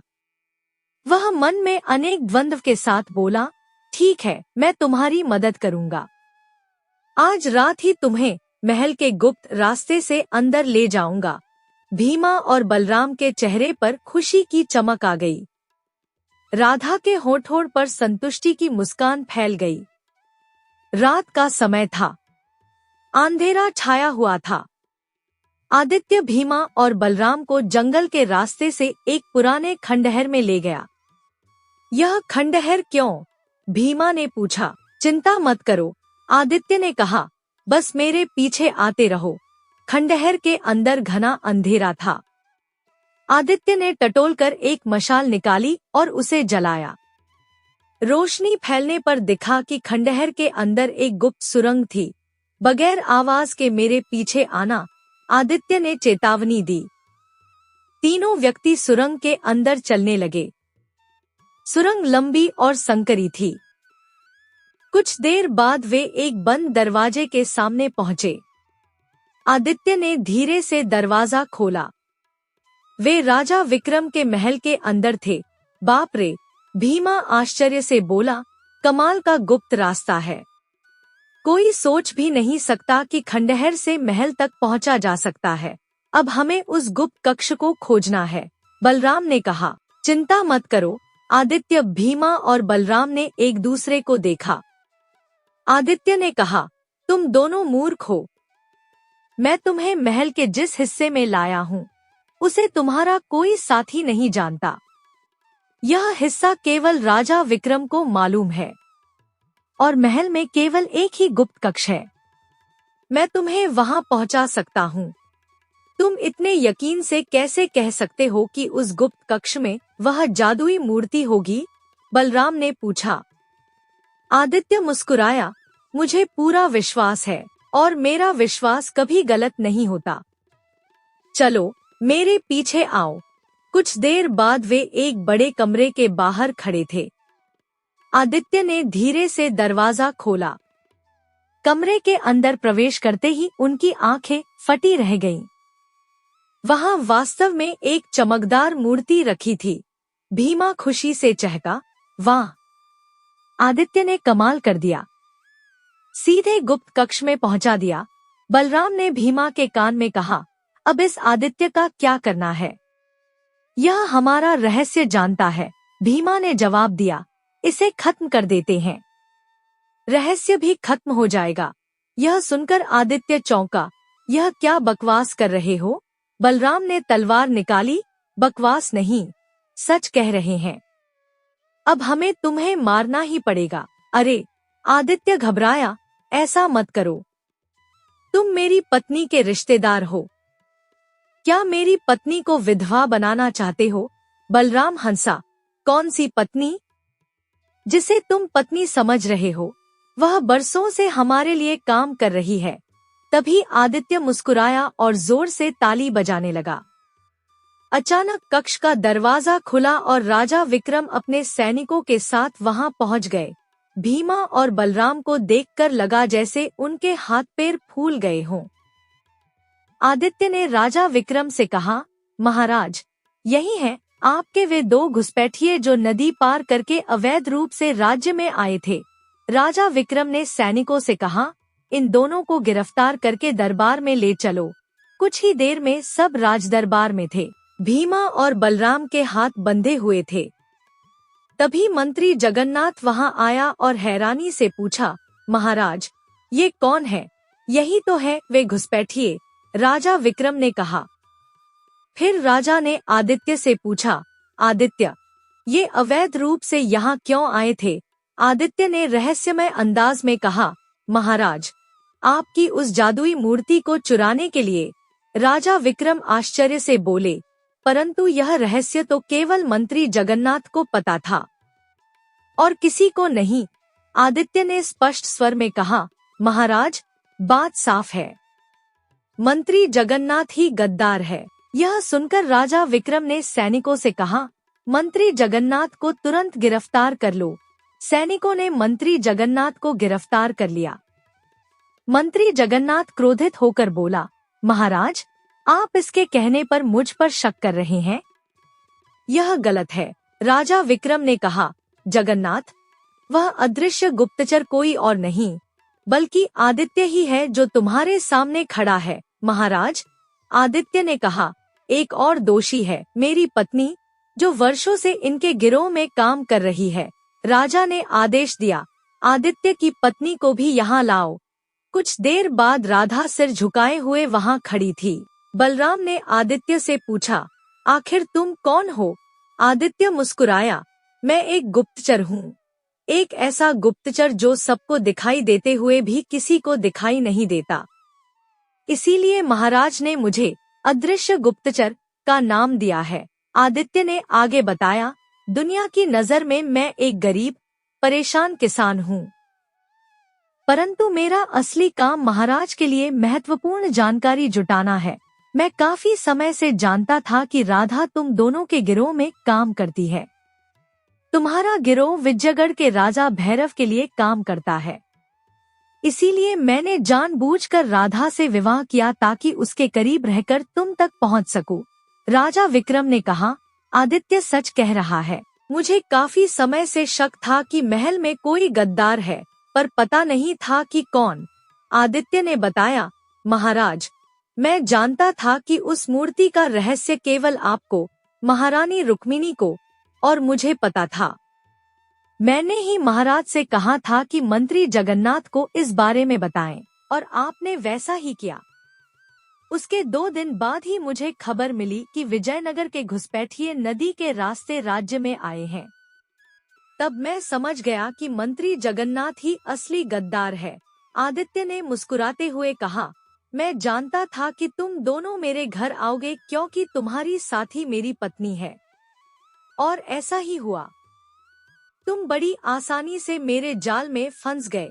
तुम्हें लगा कि मैं तुम्हें मूर्ति तक ले जा रहा हूँ, जबकि मैं तुम्हें फंसाने के लिए ले जा रहा था।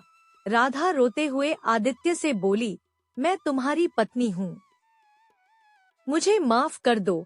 आदित्य ने कड़ाई से कहा, राधा, ये मगरमच्छ के आंसू मत बहाओ।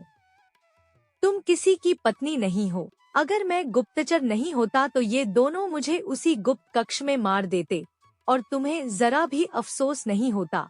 तुम्हारी जिंदगी में सबसे ज्यादा महत्व केवल पैसे का है, अपने पति का नहीं। इसलिए ये झूठे आंसू मेरे सामने मत बहाओ। राजा विक्रम ने तुरंत तीनों अपराधियों को कारागार में बंद करवा दिया। कुछ दिन बाद आदित्य ने अपने ही गांव की चंपा से विवाह कर लिया। चंपा एक सरल, मेहनती और समझदार लड़की थी। उसे आदित्य के असली काम के बारे में पता था और वह उसका पूरा सम्मान करती थी। आदित्य फिर से अपने खेत में हल चलाने लगा। गांव वाले यही जानते थे कि वह एक साधारण किसान है, परंतु सच्चाई यह थी कि आदित्य राजा विक्रम का सबसे विश्वसनीय और कुशल गुप्तचर था। जब भी राज्य की सुरक्षा को कोई खतरा होता, आदित्य अपनी सामान्य किसान की पहचान के पीछे छुपकर दुश्मनों तक पहुंचता और उन्हें बेनकाब करता। राजा विक्रम की वह जादुई मूर्ति सुरक्षित रही और केशवनगर राज्य में शांति और समृद्धि बनी रही। इस प्रकार एक साधारण दिखने वाले किसान की असाधारण बुद्धिमत्ता और देशभक्ति ने राज्य को विनाश से बचाया। यह कहानी हमें सिखाती है कि वास्तविक वीरता और देशभक्ति हमेशा दिखावे में नहीं होती, बल्कि कभी-कभी सबसे सामान्य रूप में छुपी होती है। दोस्तों, अगर आपको वीडियो अच्छी लगी हो, तो प्लीज इस वीडियो को लाइक करके एक हाइप जरूर दे दीजिएगा। और हाँ, जाने से पहले आपको कहानी कैसी लगी कमेंट करके बताइएगा। और अगर दिल से कहानी पसंद आई है, तो प्लीज चैनल को भी सब्सक्राइब जरूर कर दीजिएगा। धन्यवाद। खुश रहिए, मस्त रहिए, लाइफ में हमेशा मोटिवेटेड रहिए।